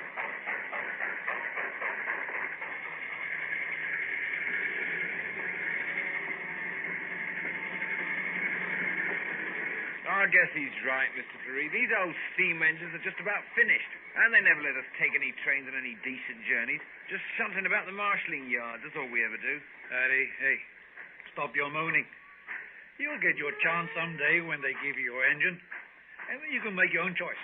As for me, oh, man, I'll stick with the old tea kettle number 4630 until I retire. And listen, young man, take the oil can and give those driving shafts a bit of juice. Hey, and put your coat on unless you want to get soaked in the rain. Rain, I'm sick of it. It's been going on like this for 7 days. Here, did you hear the radio news about the Tugela River? It's nearing its record height. What about them bridges that cross it? Oh, nothing for you to worry about, Harry. The line superintendent keeps a pretty close check on them. He'll blow the whistle quickly enough if he's worried. Now push up with that one. How'd you like to take a ride with us in the cab, eh, Superintendent? At least more comfortable in these electric locos than old Corpus Faree in his old tea kettle. You can say that again, Frank. Even so, I spent many years on the footplate of engines like old 4630. I know you can get attached to steam engines like you can never feel about electric ones. Yeah, but they're more efficient. I agree. Cleaner and more efficient in every way. There's a kind of soul in a steam engine that Easy with that throttle, Frank. Yeah? So much darn rain about, you'd hardly see the lights. Yeah. Well under the permitted speed for this stretch, Superintendent. Slower still, Frank. We're only a couple of miles off that big bridge across the Tugela. What was the last report, Super? No danger to the bridge, but the water level has gone past its highest recorded mark. And that means thousands of tons more water pressing against the supports. As breakdown superintendent, I thought I'd better check it myself. Might have to stop traffic over it if this continues. Oh, come off it, Super. I've taken trains over that bridge when the whole river's been so in flood that it looked as if we were crossing the Pacific. Slower still, Frank. You've got a weight behind you, plus 1,000 passengers. I remember 20 years ago taking a freight train across. Frank! Yeah? Slam on your brakes! Into reverse! Right. The bridge! Hold it! Hold it, Frank! The wheels aren't holding. It's slipping forward. Well, use the sandbox! It's stopping. Holding. Heavens, Super! We're at an angle. Get out of the cab and uncouple that engine from the coaches. This thing's likely to slide onto the bridge. Can't you see where the bridge is buckled slightly? The whole thing will go if it gets the added weight of the engine, and it'll take the whole train with it. Open the door. Right. Oh, the couplings have jammed with the angle of the engine and the sudden stop. Merciful heavens! The bridge is breaking up at the other side. Stay with the couplings. Use a sledgehammer and see if you can part them.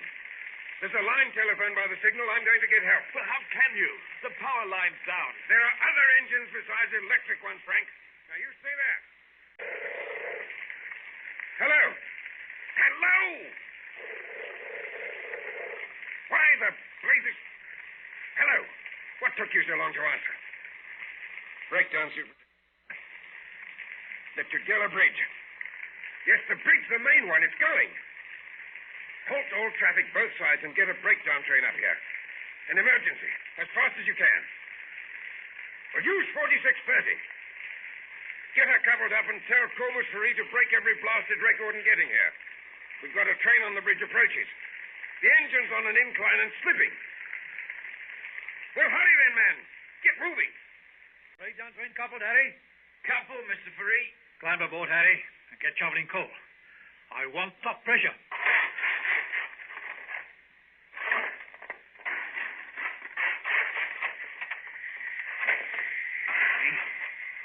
Here we go.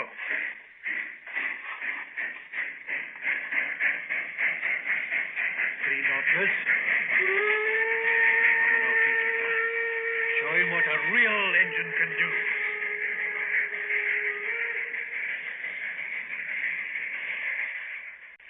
The bridge is starting to buckle.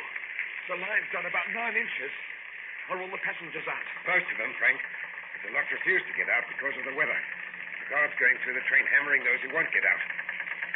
Like us, they see no reason why they should get out when the train looks so safe. But if the bridge goes any more and the line sinks down, even just a few more inches, the loco's going to slide forward and drag the whole train with it. Where the blazes is the breakdown train? We've just got to get those couplings loose. Corvus Ferry and our 4630's on their way. What? This is one time, Frank, you can be grateful we still have a few steam engines available. The whole power line's down and all the electric locos are stopped. If Corvus gets here in time and saves this lot, I'll get down on my knees and pray. Middle on the gauge is nearly in the red, Mr. Ferry. It won't take any more pressure. Keep shoveling, Harry. Maybe the old boilers aren't what they used to be, but they'll take that pressure. Please, Mr. Ferry, the speed limit's 50 and we're doing 70. Do you know, Harry, when the old tea kettle was new, it was actually tested at 85 in England before it was sent down here. Not that I've ever done that speed myself, and it's against regulations, you know. But I think this is one time I shall find out if those manufacturers were telling the truth. Let's up 2 more notches, please. Just bend your back to that shovel. Let's hope the breakdown gang and the trucks behind are enjoying the ride. The train I hit, Mr. Ferry. Here, did you see the people in that station we just passed through? They could hardly believe their eyes at the speed we were going. Maybe they'll start thinking it's quicker to go to Johannesburg by train than by jet aircraft. Even higher. And it's taken half the bridge with it on the other side. Did you get all the passengers out, Frank? Honestly, I don't know, Super. As parts of the guard chases them out one side, they crawl underneath for shelter or else climb back into the coaches from the other side. It seems daft to them to stay out in the rain and get soaked when there's apparently a good, healthy train standing empty next to them. Well, it's not going to be there much longer if Cobus Farid doesn't get here quickly with that breakdown gang. Yeah. Frank! Oh, come away. There's another section of that bridge going. Just look at it. Must be 100 feet in length. And the river's just ripped it away. I'm going to have another look at the track under the locomotive. Marker in here. The track's tilted down 2 more inches these past 15 minutes. Darn those couplings! Well, suppose Cobus does get here on time.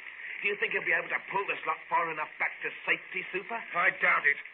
If the locomotive tilted down on such an incline, he'll never be able to pull it against its dead weight. Yeah. And candidly, if we don't get those couplings smashed within this next half hour, the rest of the bridge will go. And so will the whole darn train. Harry, keep a lookout for the line ahead. This is a real bad area we're going to pass through now. Why is that, Mr. Farid? Because the whole land about here dips right down until it's almost the level of the river. Each time we have a bad rain, the river overflows and floods this part here. I remember once, many years ago, taking a train through when the track was under 12 inches of water. I can tell you, young man, my heart stopped beating for 15 minutes till I got through. What? 12 inches? The miracle didn't get to the piston chambers and stop the engine. No, I had a fair margin of safety, and I felt it was worth the risk. Oh, damn it. Stand on the track, Harry, quickly!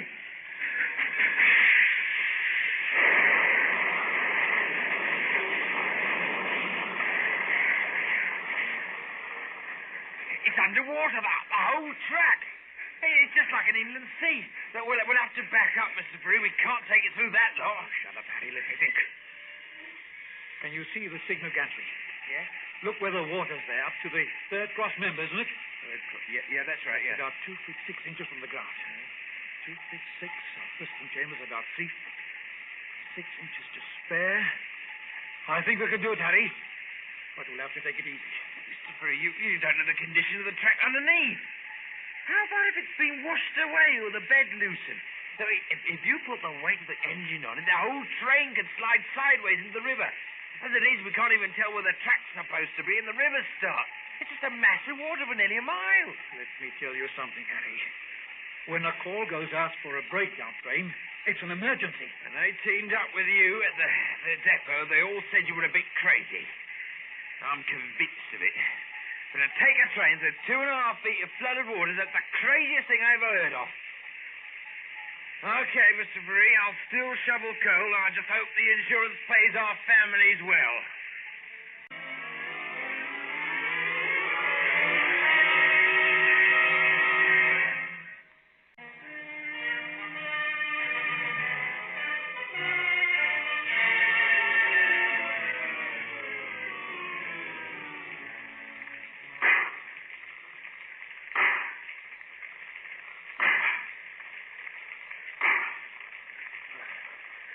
Useless, Superintendent. The couplings are so twisted at that angle, we'll have to cut through them with an oxyacetylene torch. We're not going to have time, Frank. If that bridge section slips any lower. Now, look, you people. Get out of here. Can't you see you're in danger? Keep clear of the train before the whole lot slides into the river. Oh, where the blazes are the police to keep control? Can't get through to us, I suppose.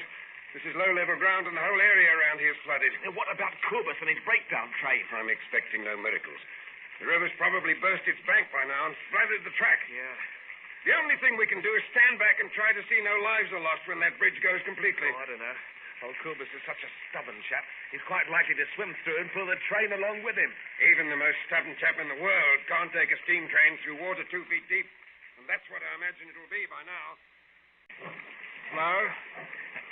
Even slower, Mr. Farid. It's kicking up such a bow wave, it'll flood over the piston soon. The line is level at this part here. But there's just a slight gradient down about half a mile ahead, Harry. How are you going to get through it? It'll be over the piston. Can you handle the regulator, Harry? Just keep it at the walking pace. Yeah, but what are you doing, Mr. Farid? Walking on the line ahead. Then as soon as the line dips, I'm going to take it at speed. The water'll be up to your thighs. If you're not careful, you get swept away, Mr. Farid. Take over now, Harry. I'm getting down into the track. Jam your brakes from the moment I hold my hand up. Right. But the water's cold. Right, Harry. Wait until I'm in front of the engine, then up the regulator 1 knot. Right? Harry, stop it now. Blaze here. Phew. At least the rain stopped. Right, Harry, move over. Get that pressure as high as you can. The gradient's only 200 yards in length. Now I'm going to back up, then accelerate like the devil. We'll just burst our way through the water like a cruiser going into battle. Not that I've ever seen a cruiser going to battle. They don't have many of them in the Free State, you know. Right, into reverse. Good. Pressure right? Pressure? The yard foreman could see that pressure gauge this minute. We'd both be out of it looking for a job. Oh, in the red, is it? Right in the red. Then here goes. Hold on to your hat, Harry.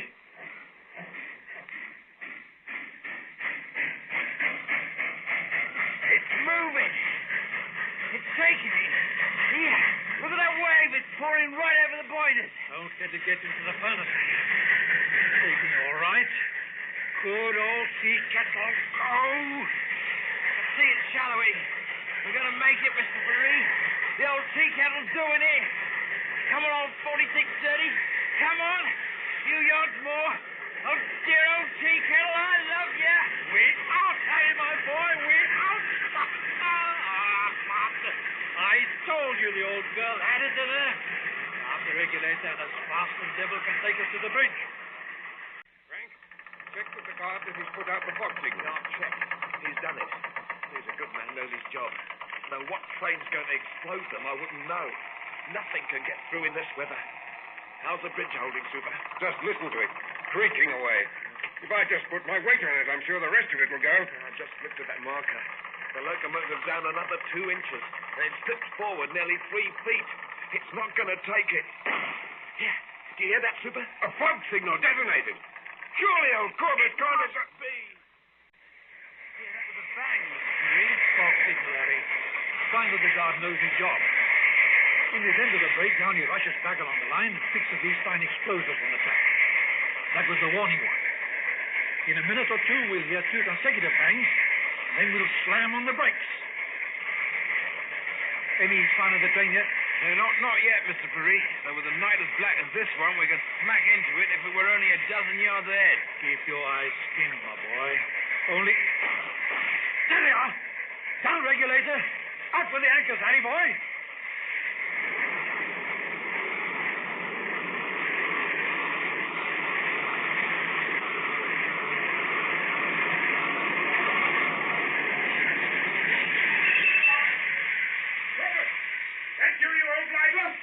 Am I glad to see you? Everything okay? It's now, Super. What can I do for you?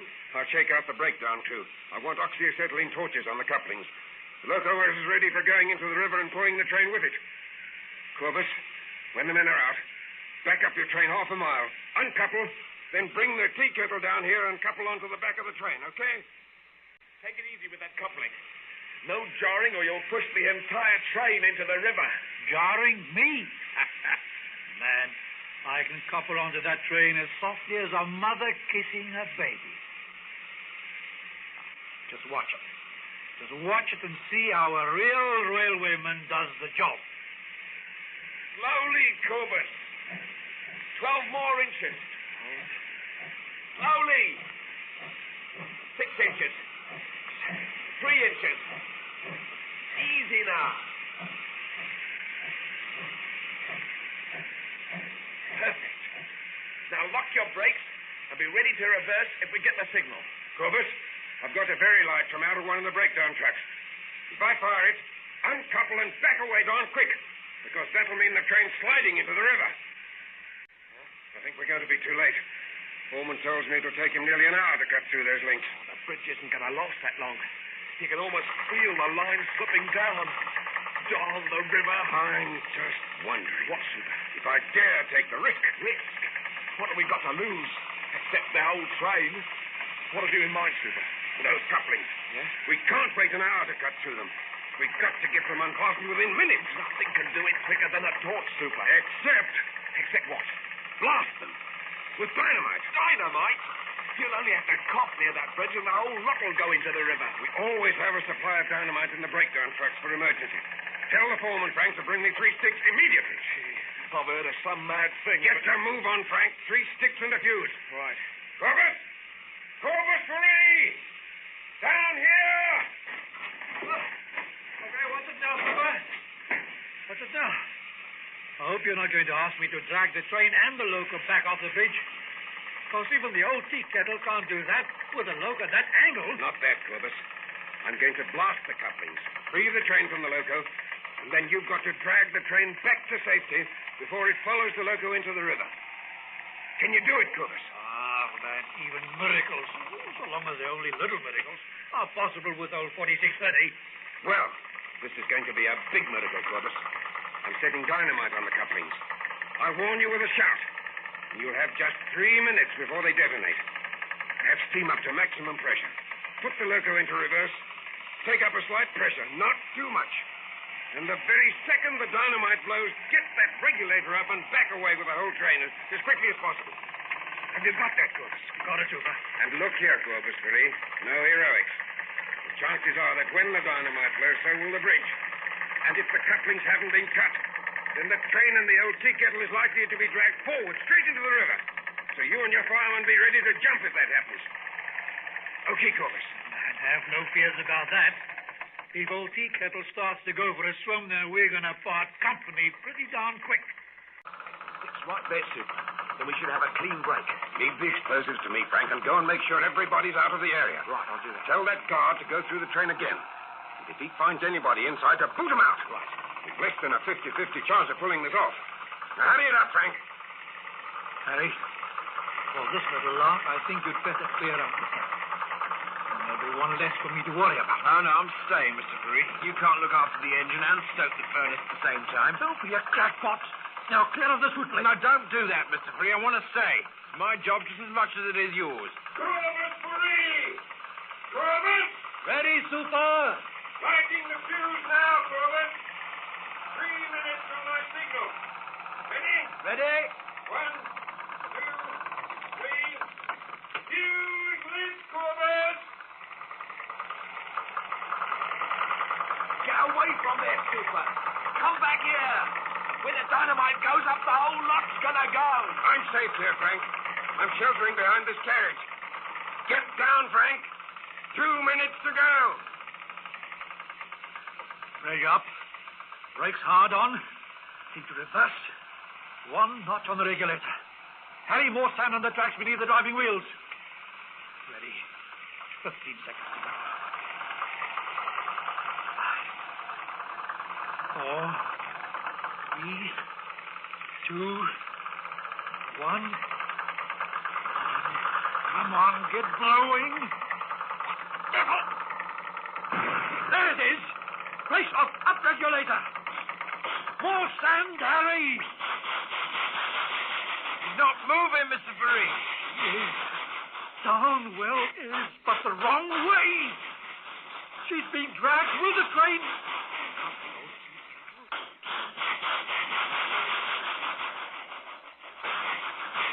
Frank, the piece of the coupling's still holding. Give me the sledge. Get back. The bridge is going, and the loco's going with it. Into forward gear for a few feet. Try and jerk stop to see if we can snap the coupling. The old train's sliding forward. There's the loco. It's crashing into the river.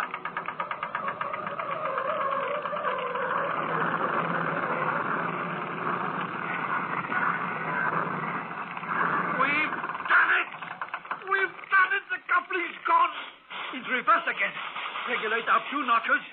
More sand, Harry. We've got it. We've got the train. It's coming back, Harry. It's coming back. Dear old tea kettle. Keep pulling.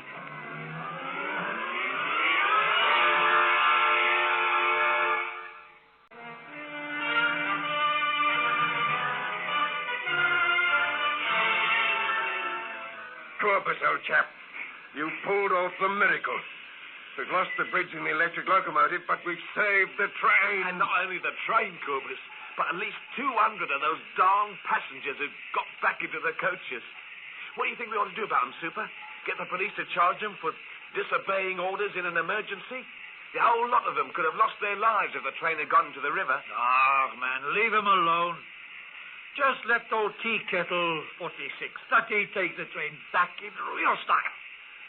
It's a free ride for him today, Super. It certainly will be. And it looks as if old Tea Kettle's going to be on regular service until we get all these power lines fixed up again. Oh, Superintendent, why don't you scrap the electrical lines and get real locomotives to do the job again? I can easily teach Frank to drive a steam engine again.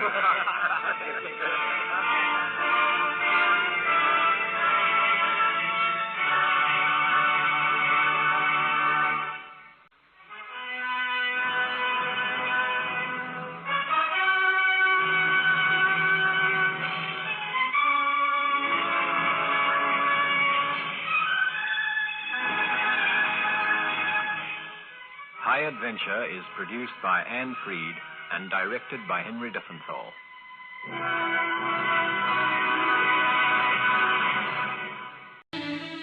High Adventure.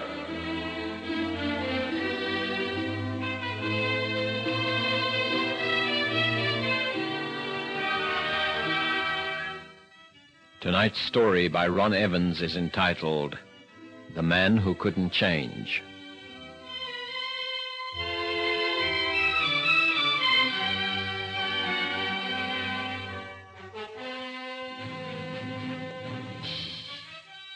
Marquis. This is the smoking taste you can tell blindfolded. This is Marquis. Marquis is the filter-tip cigarillo with a difference. As mild and smooth smoking as a cigarette. If you're a cigarette smoker, Marquis is made for you. Try one. You'll enjoy the difference. Marquis.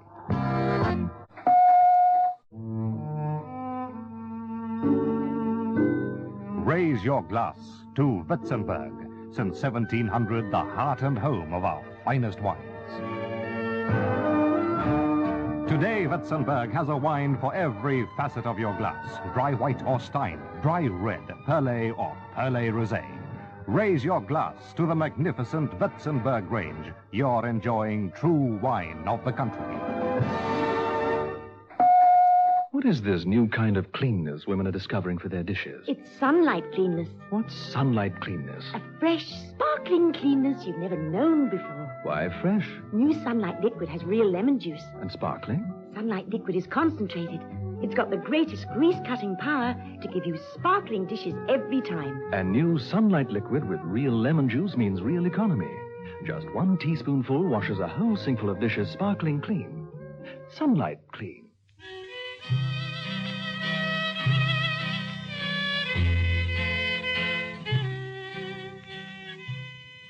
It was a hot summer in the sprawling Texas town of El Paso, 1895, and the wildest parts of the Wild West were now tamed by the Texas Rangers. The bad men were either dead or in jail.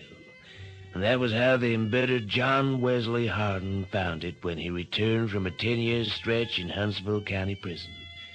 John Wesley Hardin, a veteran of 100 gunfights, and a man with 40 notches on his guns.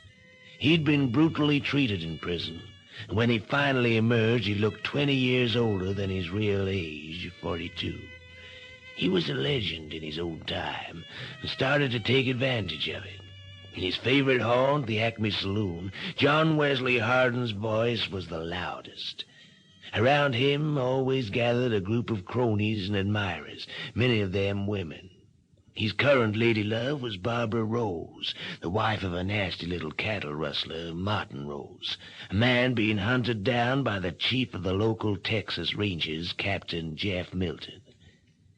One afternoon, Martin Rose rode up the main street, and Milton was waiting for him.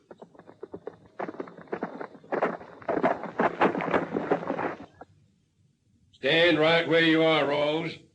No, don't turn around. That you, Milton? That's right, boy.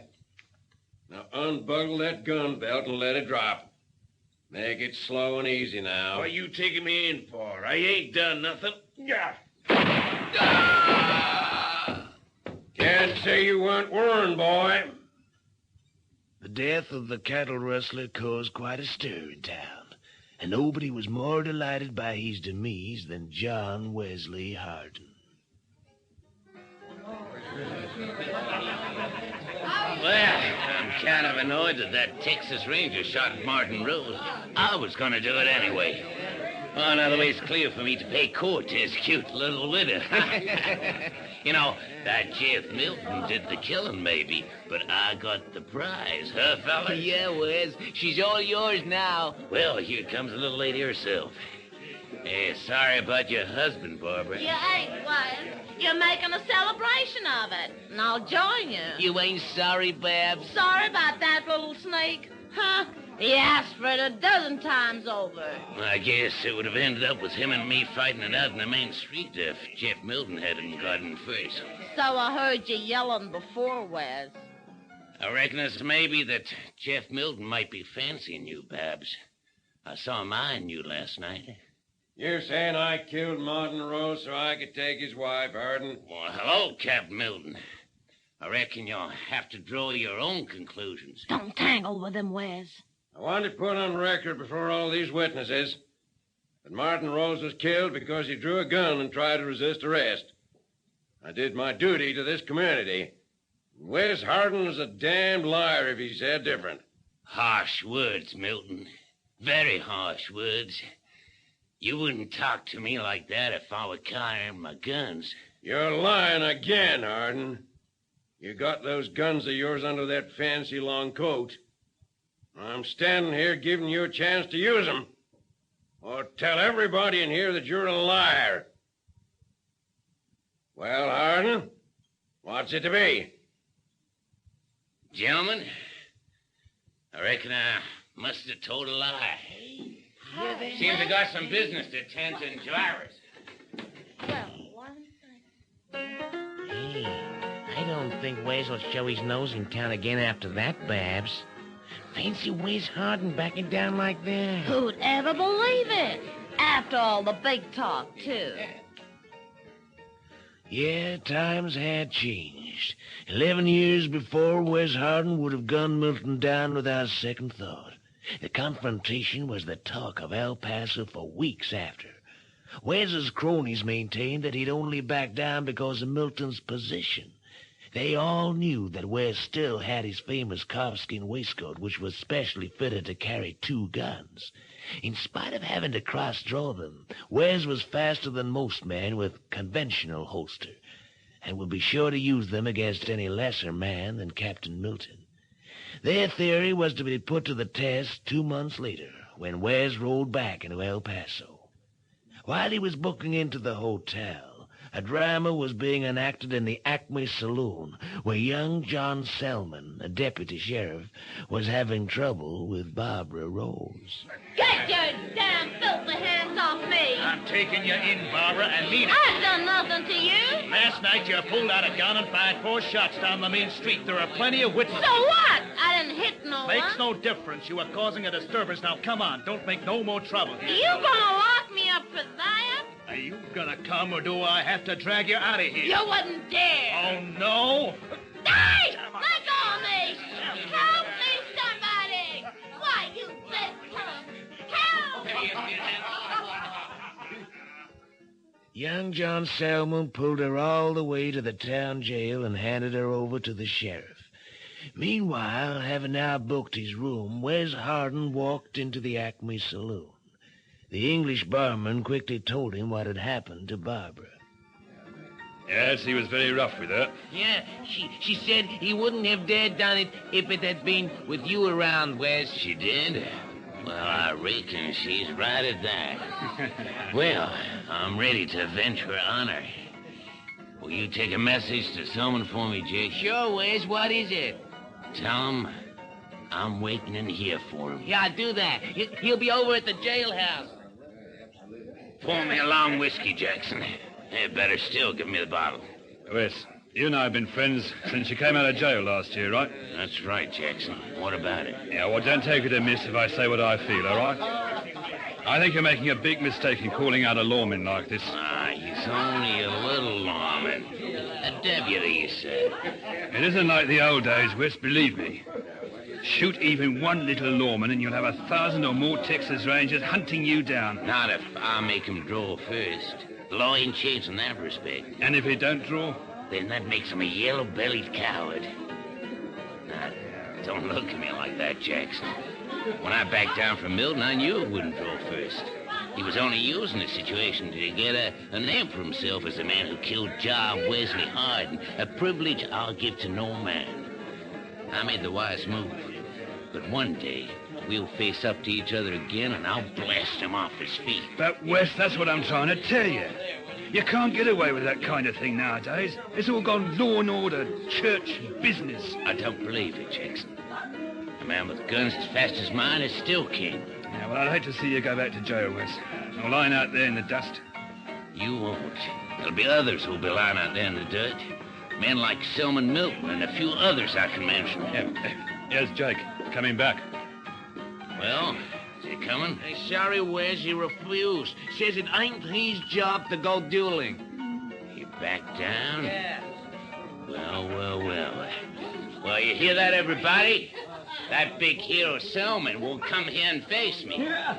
That's because he's only fit to fight and manhandle women, like y'all saw an hour ago.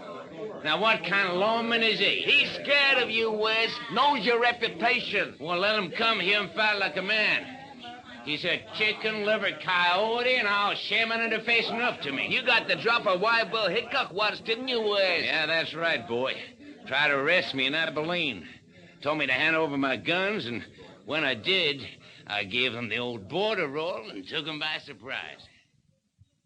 For 3 days, Wes Hardin called young John Selman every name he could think of to make him take up the challenge, all to no effect.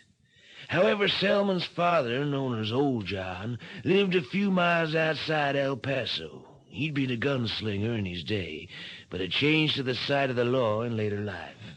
At this time, he was sheriff of Precinct 1 of El Paso County. But now that the Texas Rangers had tamed the Badlands, Old John's job was easy. He'd run to fight, rarely wore a gun, and spent most of his time farming. He lived in a small house, alone, with his daughter, Betsy. Hey, Pa! What is it? You're back early from town. There's trouble there, Pa, and John's right in the middle of it. What do you mean? Wes Hardin's back in town, and he's trying to force John into shooting it out with him. It seems John arrested Hardin's girl. Well, better ride in and see what it's all about. Hardin's got a big mouth, and one of these days some feller's going to permanently shut it for him. Hey, Robert, bring my horse up here. You go and get my gun belt from the bedroom, Betsy. You're not going to talk to Hardin, are you, Pa? Oh, just a few gentle words of advice, that's all. But he may try to fight. No, I don't think so. He's all bluff. His argument with Milton a couple of months ago proves that. Hardin ain't going to risk prison or a noose just to settle an argument. He knows he can't get away with it in the same way he did in the old days. Now, hurry, fetch my gun belt. I don't want to be getting there at sundown. Okay, Pa, so long as you promise not to go risking your neck against that madman.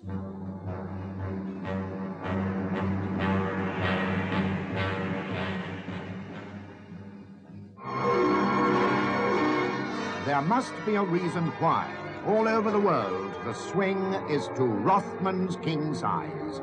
It's simply this: Rothman's extra length, finest filter, and the best tobacco money can buy give you true king-size flavor. Rothman's king size really satisfies.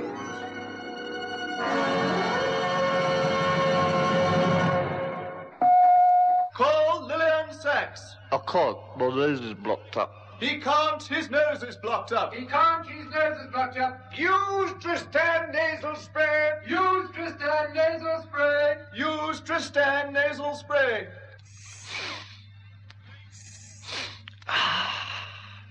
Call Lillian Sachs.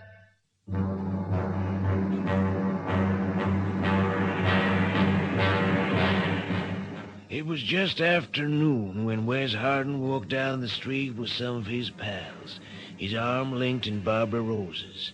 Sheriff Bronson had just released her from the jailhouse, where for 3 days she'd shouted and cussed. To relieve himself of his noisy prisoner, he'd reduced her 7-day sentence for good behavior. As the group walked towards the hotel, old John Selman rode in from the other side of town. Bronson will be sorry he kept you in for 3 days. You'll see if he ain't, Babs. One day he'll cross me and he'll end up lying in that dirt over there. Oh, he ain't such a bad guy. Takes his job too serious is all. Makes no difference you're pleading for him. He could have found a technicality and let you go 3 days ago. What do you reckon, Will? Yeah, that's right, Wes. No need for him to have locked her up. Hey, you see who that is riding down the street? Well, if it ain't old John Selman. Come to give that boy of his a talking to, I'll bet. He's coming over here, Wes. Good day to you, Wes. Mind if we have a friendly chat? Oh, come and join us for a drink at the hotel, John. Haven't seen you for years. Where you living now? Got a spread just outside town. Now, look, Wes. Yeah? What I gotta say won't take long enough to last through a drink. Better I say it right here. You want to talk about that son of yours? The one who doesn't know how to treat a lady? Oh, he knows how to treat a lady when he meets one. Don't get too much practice in this town. By that you mean Ma Barbara ain't a lady? I ain't saying nothing, except this. Keep your big mouth shut about my boss. I'll say what I like, and nothing I've said ain't true. Look, John's a good kid, Wes. Oh, yeah? Times ain't like they used to be when the man with the fastest gun was the man most likely to live. That's so. Today's kids don't go in for this fast draw, fast shoot stuff. Now, you and me, Wes, we fought together and drank together. Oh, they were great days, great memories. Now, look, take my advice, Wes. Hang up your guns and confine yourself to telling stories in the act. Well, the world's gone soft. It's full of lily-livered cowards, and your kid heads the list, John. My kid's all right, Wes, so you better keep quiet. He won't fight you because he's got enough sense to know it's suicide. Well, you just better take him back to your spread and put him in the chicken run where he belongs. You're forcing me to make a hard decision, Wes. I'll say it loud so as all the world can hear. Young John Selman is a yellow-bellied coward. Now, that satisfy you, John? Now, tell him to save your family pride and meet me here in the street like a man. No drunken jailbird says that without paying for it. Hey, did you hear that? Go on, clear away there, folks. There's going to be lead flying. That's all you need, Wes. Gun him down. Old John Selman backed off into the street, his eyes fixed and hardened, and his right hand hovering inches away from the butt of his gun. The townsfolk who'd gathered around moved out of the light of fire. It was like a scene from the old days again. Wes Hardin patted his long, elegant black coat. I'm waiting, Wes. Markison, you give us a signal, huh? Okay. I haven't got my guns with me, Selman. That ain't like you. Never reckoned I'd need them today. Well, go get 'em. I'll wait here. Yeah. You wait here. Inside the Acme Saloon, Wes Hardin bought drinks all round. He was his old boastful self. While outside, an old man sat on a barrel and waited. Pa, they just told me what happened. You can't fight Hardin. You get back to your job, son, and let me deal with Look, this. this is my quarrel, Pa. If anybody has to stand up to him, it's me. Look, you keep out of it. But if I come off worst, you still stay out of it. Please, Pa. Go back to the ranch. Forget it. Folks will understand. Oh, you don't understand, John. Since Wes Hardin backed down from Jeff Milton, has been spoiling for a gunfight to bolster his reputation. Too many folks have laughed at his loudmouth boasting in the Acme, and it's hurting him. You were to be the sacrifice, boy, and I ain't going to allow it. He knows you're no good with a fast draw, so you were perfect for the part. You're gonna be the sacrifice instead, is that it? Listen, Pa, you're so out of practice with that gun, you'd put up a worse show against him than me. I give you that. But you got a lot of years ahead of you. I'm old and spent. The world can afford me. Don't talk like that, please. Okay, so we can both pull out of town and forget all about it. Maybe folks will call us cowards, but we'll still be alive. The Salmons ain't cowards, John. Just mite cautious, maybe. What good is your dead body lying in the street out here gonna do us, Pa? I told you, son. Wes is spoiling for a gunfight. If it ain't us he guns down, it'll be some other poor feller who can't use a gun properly. Until he's dead or he's killed somebody, this town ain't safe. No lawman can do anything about it until after it's over.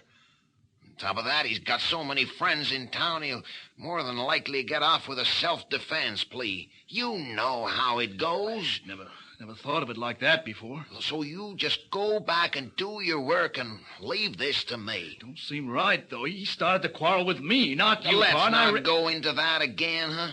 It's our quarrel. Okay. Where is Harton anyway?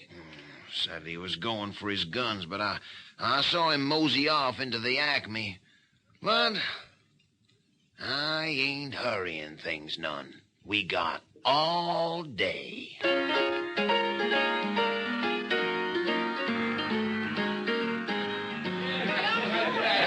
Hey, Wes, tell the boys about that time them Gilos tried to drown you in Huntsville Pass. Yeah, that sure scared the pants off them when I played possum and they thought I was dead. Hey, Jackson, put up another round along the bar. Well, what do you say, boys? Sure will, Wes. Hey, what about the rest of that story, Wes? Yeah. Give me a chance, Jake. Well, that's better. My throat was getting drier than a Navajo Creek. You know, those warders of the pen hated my guts. It made them feel big to have me at the wrong end of their cusses and kicks. One day, they dropped me down this hole in the ground and started pumping in water. I had a hand pump down there and had to pump it back. It should be you out there, not Pa. I tried to convince him of that, too. He chased me away. Said it was a matter of family honor and his duty to the town. It don't seem right. Why should Pa have to do the dirty work? I'm going to him. Lend me one of those shotguns. Stay away, Betsy, for Pa's sake. Lend me a shotgun. No, keep out of it. I ain't gonna let you get mixed up in this. It ain't women's business. No, we'll see about that. Betsy, come back here. What's the use? Pa'll soon chase her back here. She's as cussed and as stubborn as he is. And that was another one for good health. Say, that must be some kind of record, Wes. 3 Cook County sheriffs in a row. Hey, say, when you gonna get your guns, Wes? Old John will be dying of old age soon. Yeah, you're right. I guess it's time to kill that stupid fat fool out there. Yeah. Well, all of you drink up and get out there in the street ready for the show. Right. You hear me? Everybody outside. Well, Wes, I don't intend to miss the show either. Jackson, you just stay here and pour me another drink. And have one yourself. You think that's wise? Let me be the judge, huh? Anything you say, Wes. Why don't you go on in and get him, John? Pa? Oh, Betsy, what are you doing here? I told you to stay at home. I just talked to John. I can't let you go through with this.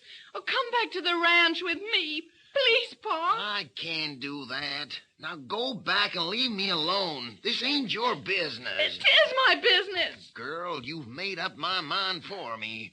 Pete, Sam, take a hold of her for me. Oh, no, Pa. Oh, let go of me. Let go of here. Pa, don't go in there, please.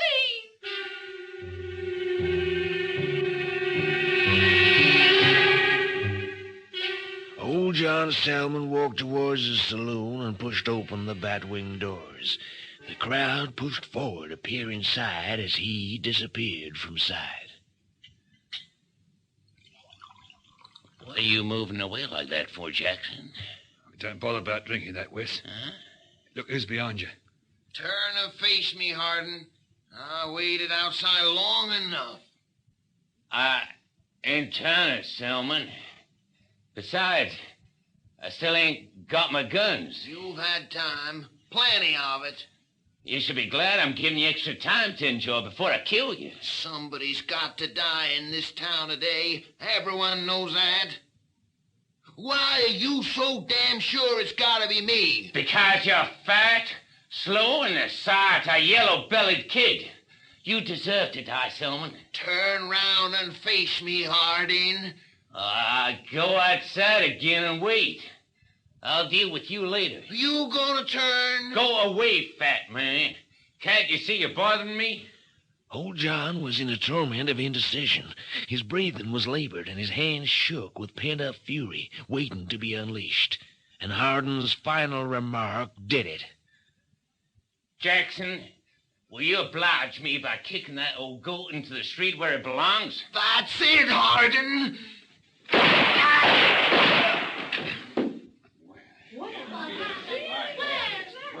You shot him from behind, John. Somebody had to die. Can't you see that? And who deserved it most?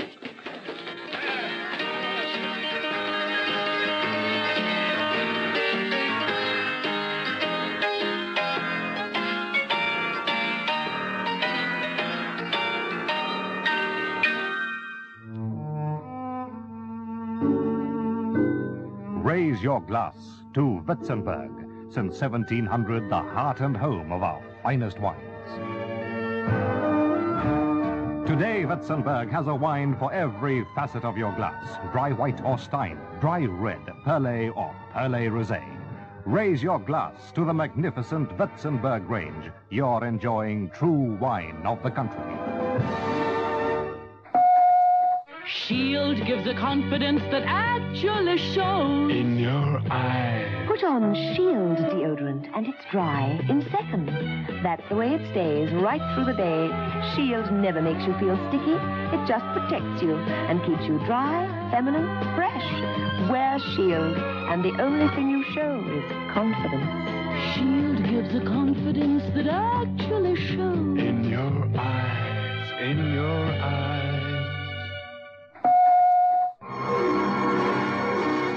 There must be a reason why, all over the world, the swing is to Rothman's king size.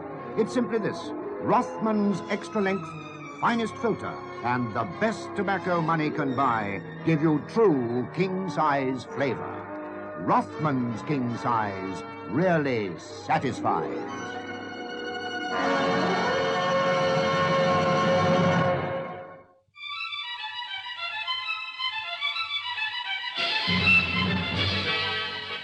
Only moments after Hardin's death, Captain Jeff Milton arrived back in El Paso.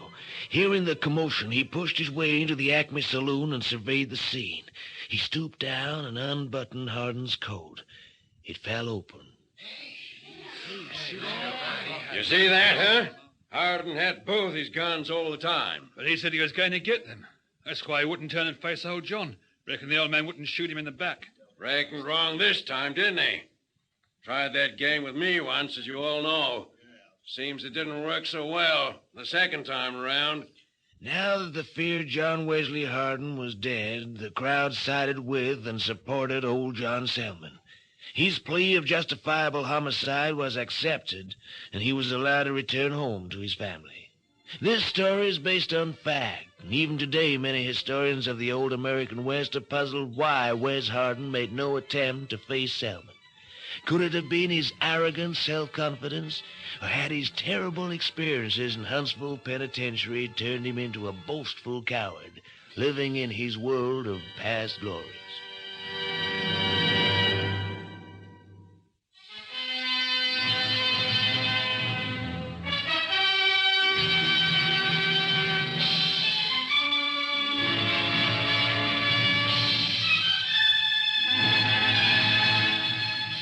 High Adventure is produced by Anne Freed and directed by Henry Diffenthal.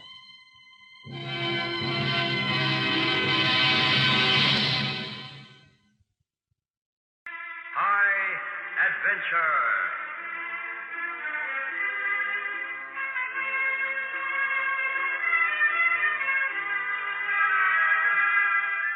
Tonight we tell the story Critical Point by Christopher Charles.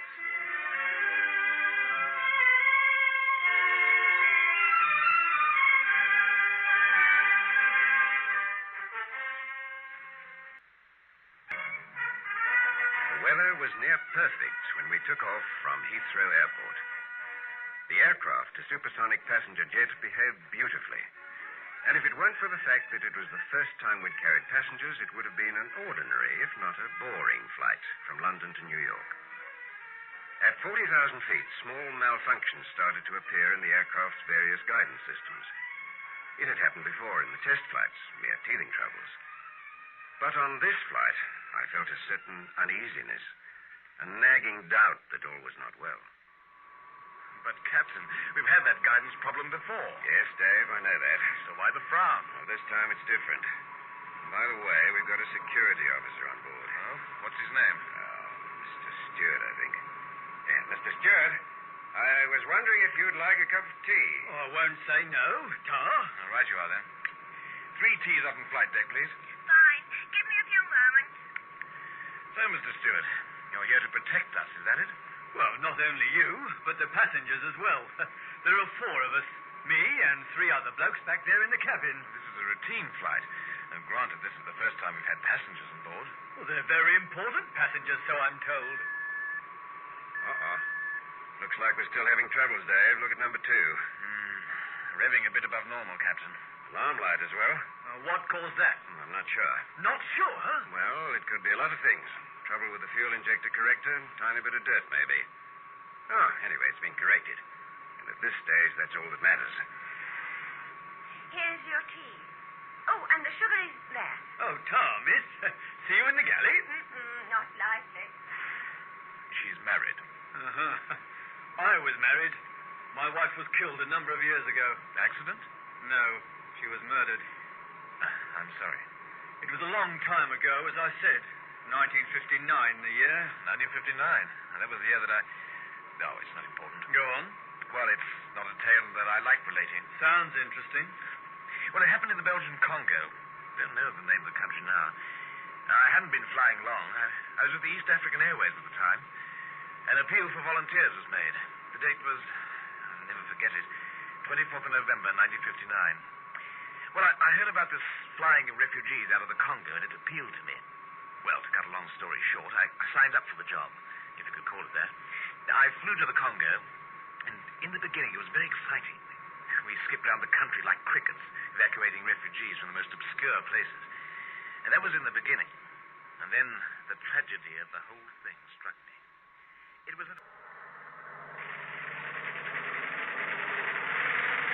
That's the place down there.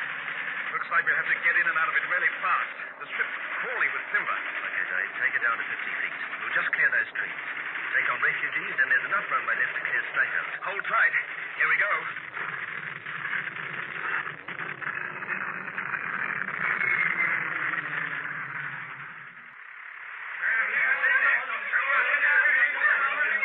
For heaven's sake! We'll never get on the ground with all those people on board. They've gone mad. Keep those engines going. I'll help them in. Steady! Steady! Or someone will get killed. Now don't panic! Don't panic! Oh, my heavens. Get those people in, Dave. The timber is through the fence and streaming towards us. That's enough! Can you hear me? I said that's enough!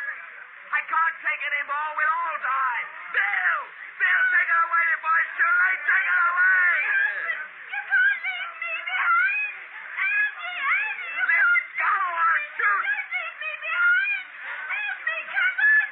Shoot me, Andy!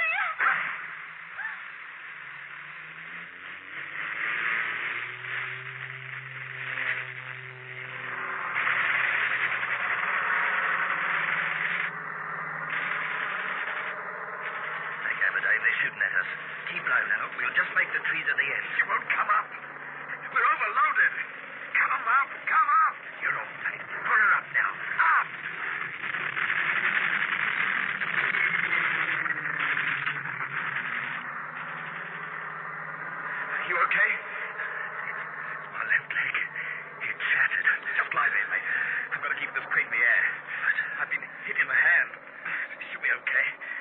We're losing height. The plane crashed in Tanganyika. Everyone managed to get out all right. After that, I didn't fly again for 2 years. I was too scared. I don't blame you. What a terrible experience. I wondered about that scar on your hand. I don't think you were lucky. You should have died at Masadi. Stuart, what the blazes got into you? Evans, tell me, what did it feel like to pull that trigger on an arm? Stuart, Belter! And then you get that feeling deep inside you in your belly. That feeling that spreads through you like fire. You most probably had a smile on your rotten Why, you... Gee, Gosh, what's got into you two? We'll end up in the drink. Watch that guidance control. Oh, no! We're going into a dive. You all right, Dave? Sorry, Captain. What can I do? He lost his mind or something. How is he? Completely out, I'm afraid. He'll have to stay in here. But what happens if he wakes up? Sheila, please send in one of the security men. Right away, Captain. Right away. Oh, excuse me butting in, but that hostess of yours told me I was needed up here. And name's Arnold Jeff, security. Oh, yes, your buddy Stuart caused a spot of bother, I'm afraid. Yeah, I'll look after him. Make sure he doesn't cause any more. Yes, thank you. That would be a great help. Can I take this empty place here? Sure, do that. Captain, how long before we touch down? Oh, about, let's see, say 17 minutes. Oh, here we go again. Drifting indicators flashing. The electric trim warning lights. Let's get Heathrow. Trouble? You're dead right. This is Skybird 1 calling Heathrow ground control. Come in, please, Heathrow. Over. This is Heathrow ground control here. Receiving you, Skybird 1, over. Heathrow, we're experiencing some trouble with one engine. A little over-revving. Apart from that, the ADS system is playing up. We're losing our trim and drifting slightly. This isn't too serious as I can adjust it manually, but the situation is deteriorating. There's nothing here to show why that flight computer didn't make the small adjustment. No short circuits or anything like that. The situation is becoming rather worrying. Over. Skybird 1, everything down here is registering that you're having a perfect flight. In fact, it couldn't be better. Oh, hold it. Warning lights have just shown up. 2 short circuits to be exact. We're monitoring the course at the moment. Having a spot of trouble here as well. Calculus direction on your computer is not being very cooperative, I'm afraid. Sending out rather hazy signals. Dave, check that, will you? Will do. Skybird 1, your signals are getting worse. Hardly discernible now. Unless you get that flight computer operating at 100% efficiency, I'm afraid we'll not be able to help you anymore. Over. Heathrow, we're doing the best we can. She's still quite easy to handle, so we're not in any immediate danger. Captain Elliot, what are your chances if you ditch her? Over. Completely out of the question. There's a hurricane down there. And apart from that, mountainous seas. Dash it all, man, you know what the weather's like down there. Not a hope in Hades. It's New York or nothing. Over.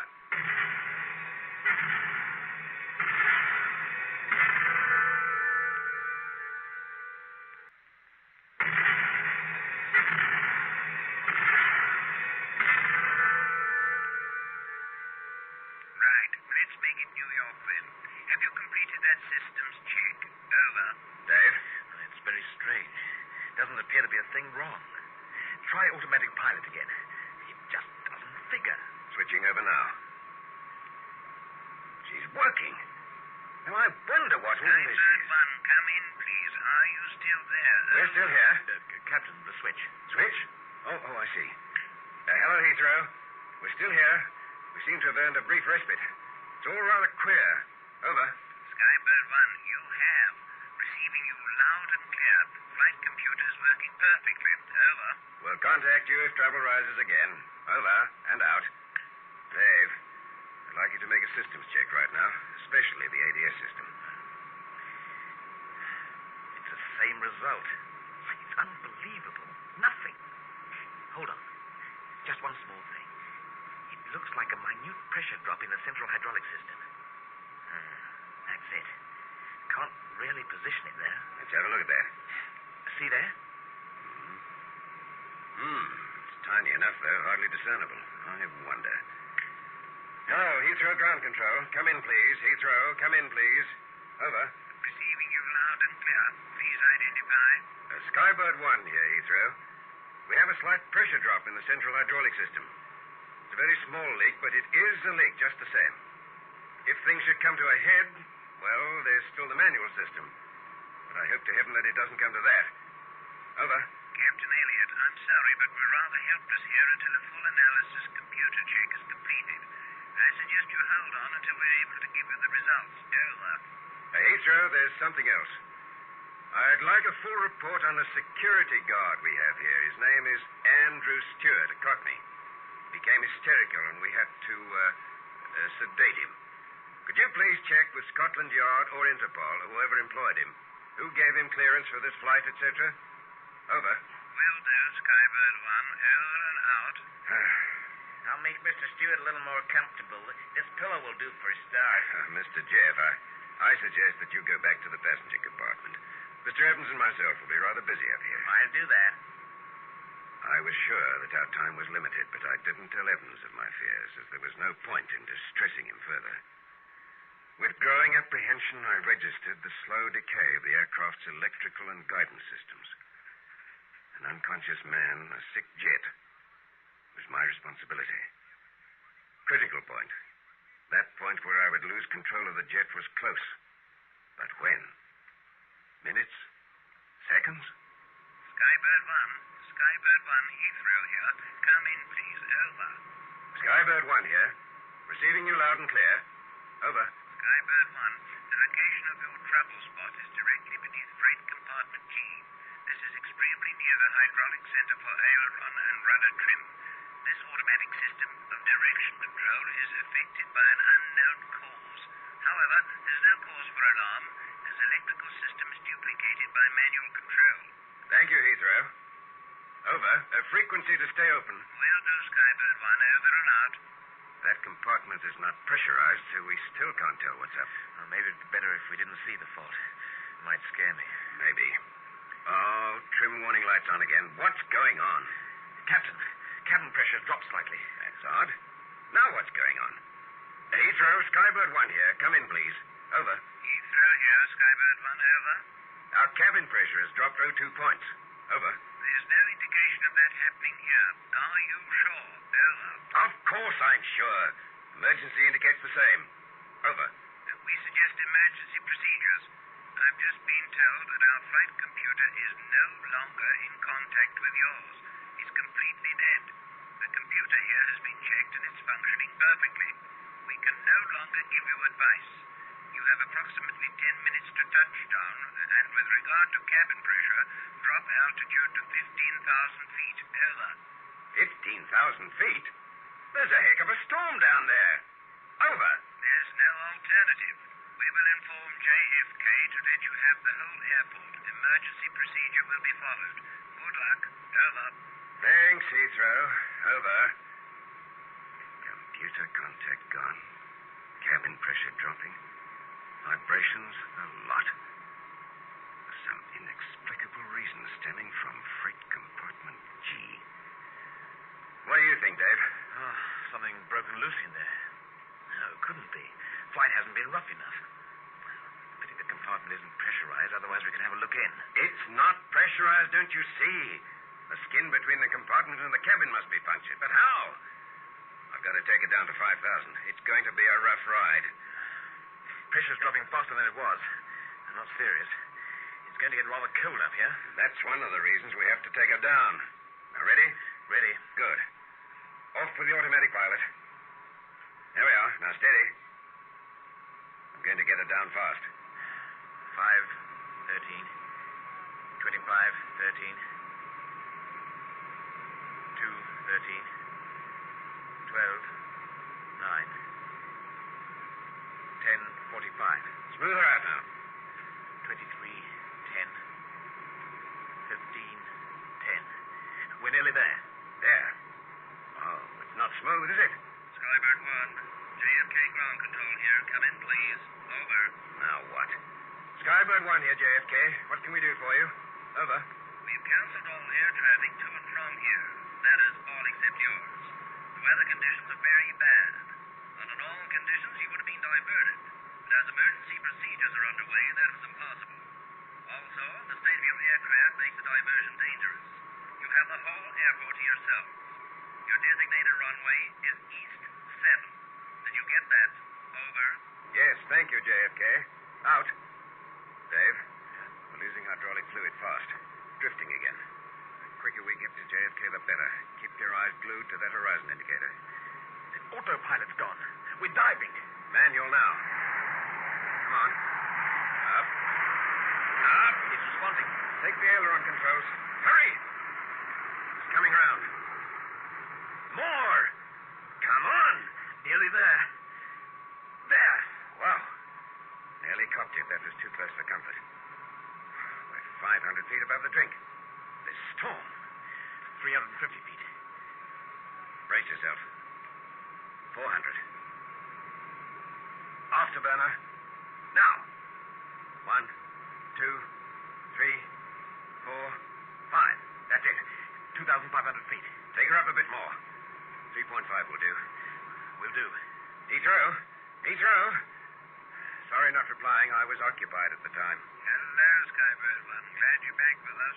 JFK was worried. You disappeared off their radar screens. Nothing else we can do for you. The channel will stay open. Over. JFK, you're not the only one. Over. Hello, Captain. Everything all right? Oh, sorry, Sheila. I forgot about the rest of the crew. You shaken up? Yes, I got a bang on the head. What happened? Well, no time to explain now. We're having technical hitches. How are the passengers? Oh, shaken, of course, but no damage. This storm was awful. Can't we go up again? Sorry, Sheila, we can't. We've got a punctured fuselage. Oh, what? A hole in the side. Sorry, Captain. I heard first time. But how? It's so incredible. I'll tell you about it when we touch down. All right, then. Do you want anything? Captain, control column is becoming increasingly hard to manipulate. That's to be expected. We're losing that hydraulic fluid very fast now. JFK should be coming in soon. Now, what's the situation? Automatic pilot has been knocked out. Cabin pressure is the same. Fluid tank 58% full. That's bad. It'll be better to lower the undercarriage now, just in case it packs up before we get there. There's a beautiful green light shining. Good. It's down. Now, what else? Number 2 engine seems to have sorted itself out. Things are looking up. Drifting is under control. Right. Let's hang on. We'll get there yet. Brake pressure has dropped a bit. Not too bad, though. How are the reserves? Fine. They haven't been touched. Excellent. Check on how much afterburn fuel. About 6 seconds worth. We may need that. Throttles? Check. Temperature reading in the tail is rising. That's odd. Fire? No, it couldn't be. Short circuits, maybe. The electrical systems of automatic pilot must be going haywire. We're still in the air, and that's where I aim to stay. Oh, what's happened to JFK? No doubt we're on their radar screens, being put through hundreds of computers in a true American style. Most probably. What are you going to do with our excess fuel? Jettison as much as possible before touchdown. I'm not going to fly around in circles to do it. We're going to put this crate down as soon as possible. It's rather unhealthy to stay up here. At least the storm has abated a bit. That's a consolation. Oh, here we go again. Tail stress is increasing. A weakening tail assembly? Unfortunately, yes. It's getting bad, Dave. Very bad. 6 minutes to go. Where is JFK? Shall I call them up? You can't. Our transmitter equipment is damaged. We can't even hear Heathrow. Receiving? Only on high frequency from JFK. We're in the radius now. We should be in contact. They should have got us there. They should have, yes. I'm hoping they don't think our whole radio system is packed up. Oh, hey. Our stroppy companion's coming around. Oh, why did he choose to wake up now? Tap him again, David. Got enough on our hands without another brawl in here. 1959. Musardi. Now, don't worry, honey. I'll get him. I'll get him. He won't get away with it. He's nearly gone. Soon. What are you saying, man? Speak up. Speak up, I said. Oh, leave him, Dave. JFK are coming through again. We've regained contact. Skybird 1. Skybird 1. Are you receiving us? I'll talk you in. Drop speed to 650. 650, Skybird 1. Throttle's giving trouble. Easy. How am I doing? Beautifully. 650 it is. Degrees north-northeast. 5 degrees, 3 minutes to touchdown. Keep it up. Temperature's getting a bit high in that tail. Captain, Manual linkage is becoming slack. Hold on, Dave. Hold on. What's happened to JFK? We're still on receive, and it's working. Must be something wrong there. Let's hope so. Drop to 1,000. Right. Speed down to 600. At least we're on the right flight path. Sorry, Skybird 1. Trouble in our transmission. 20 kilometers to go. Take her up 200. You're getting a bit low. Up 220. We can't do it. Yes, we can. Make it a 2-second burst. Now.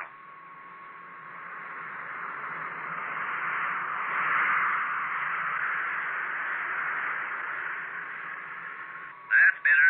Drop speed to 590. Oil pressure on number 2. Touching critical danger point. If we don't... We're on fire. Dave, help me to get her up. Skybird 1, you're dropping. Get her up. Get her up. You're at 200 feet. 2-second burst. Get up. Get up. That's better.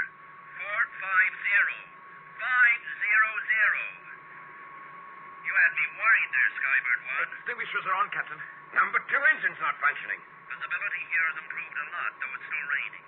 Visible contact should be made soon. 2 minutes to go. 8 kilometers. Keep speed at 500. What's stalling, Dave? I'm increasing throttles. Height 500. Linkage is getting worse. We're nearly there. 6 kilometers. Take height down to 450. It's looking good. Alter flight path 2 degrees. Reduce 350 feet. Yes, that's good. There's a surface wind of 7 knots, so it could come in handy. You're dropping too fast. That's better. You're doing well. It's beautiful. You're right on course. Keep her there. 200 feet. It's too low. Get her up. No go. Soon, honey. Soon. Come on, darn you. Up. 100 feet and dropping. 70 feet. 50 feet. 20 feet. Too much fuel on board. Can't. Oh, losing control. Stalling. 1-second burst. Now. Reverse engines.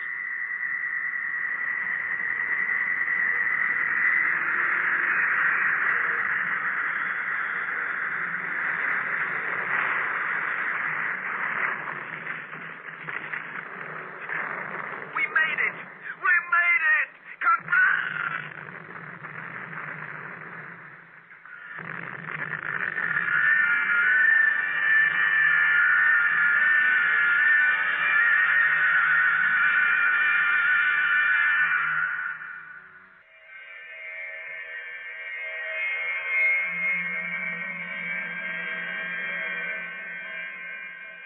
I was the only survivor. Ironically enough, it must have been Stewart's body that shielded me from that dreadful explosion. In hospital, I received the report on Andrew Stewart. He was David Evans's cousin, though they never met each other during their lifetime. They didn't even know of each other's existence. Evans shot Stewart's pregnant wife at Masadi in 1959. Stewart got his revenge by placing into a freight compartment acid canisters which were set to explode at 40,000 feet. Who said that revenge is sweet?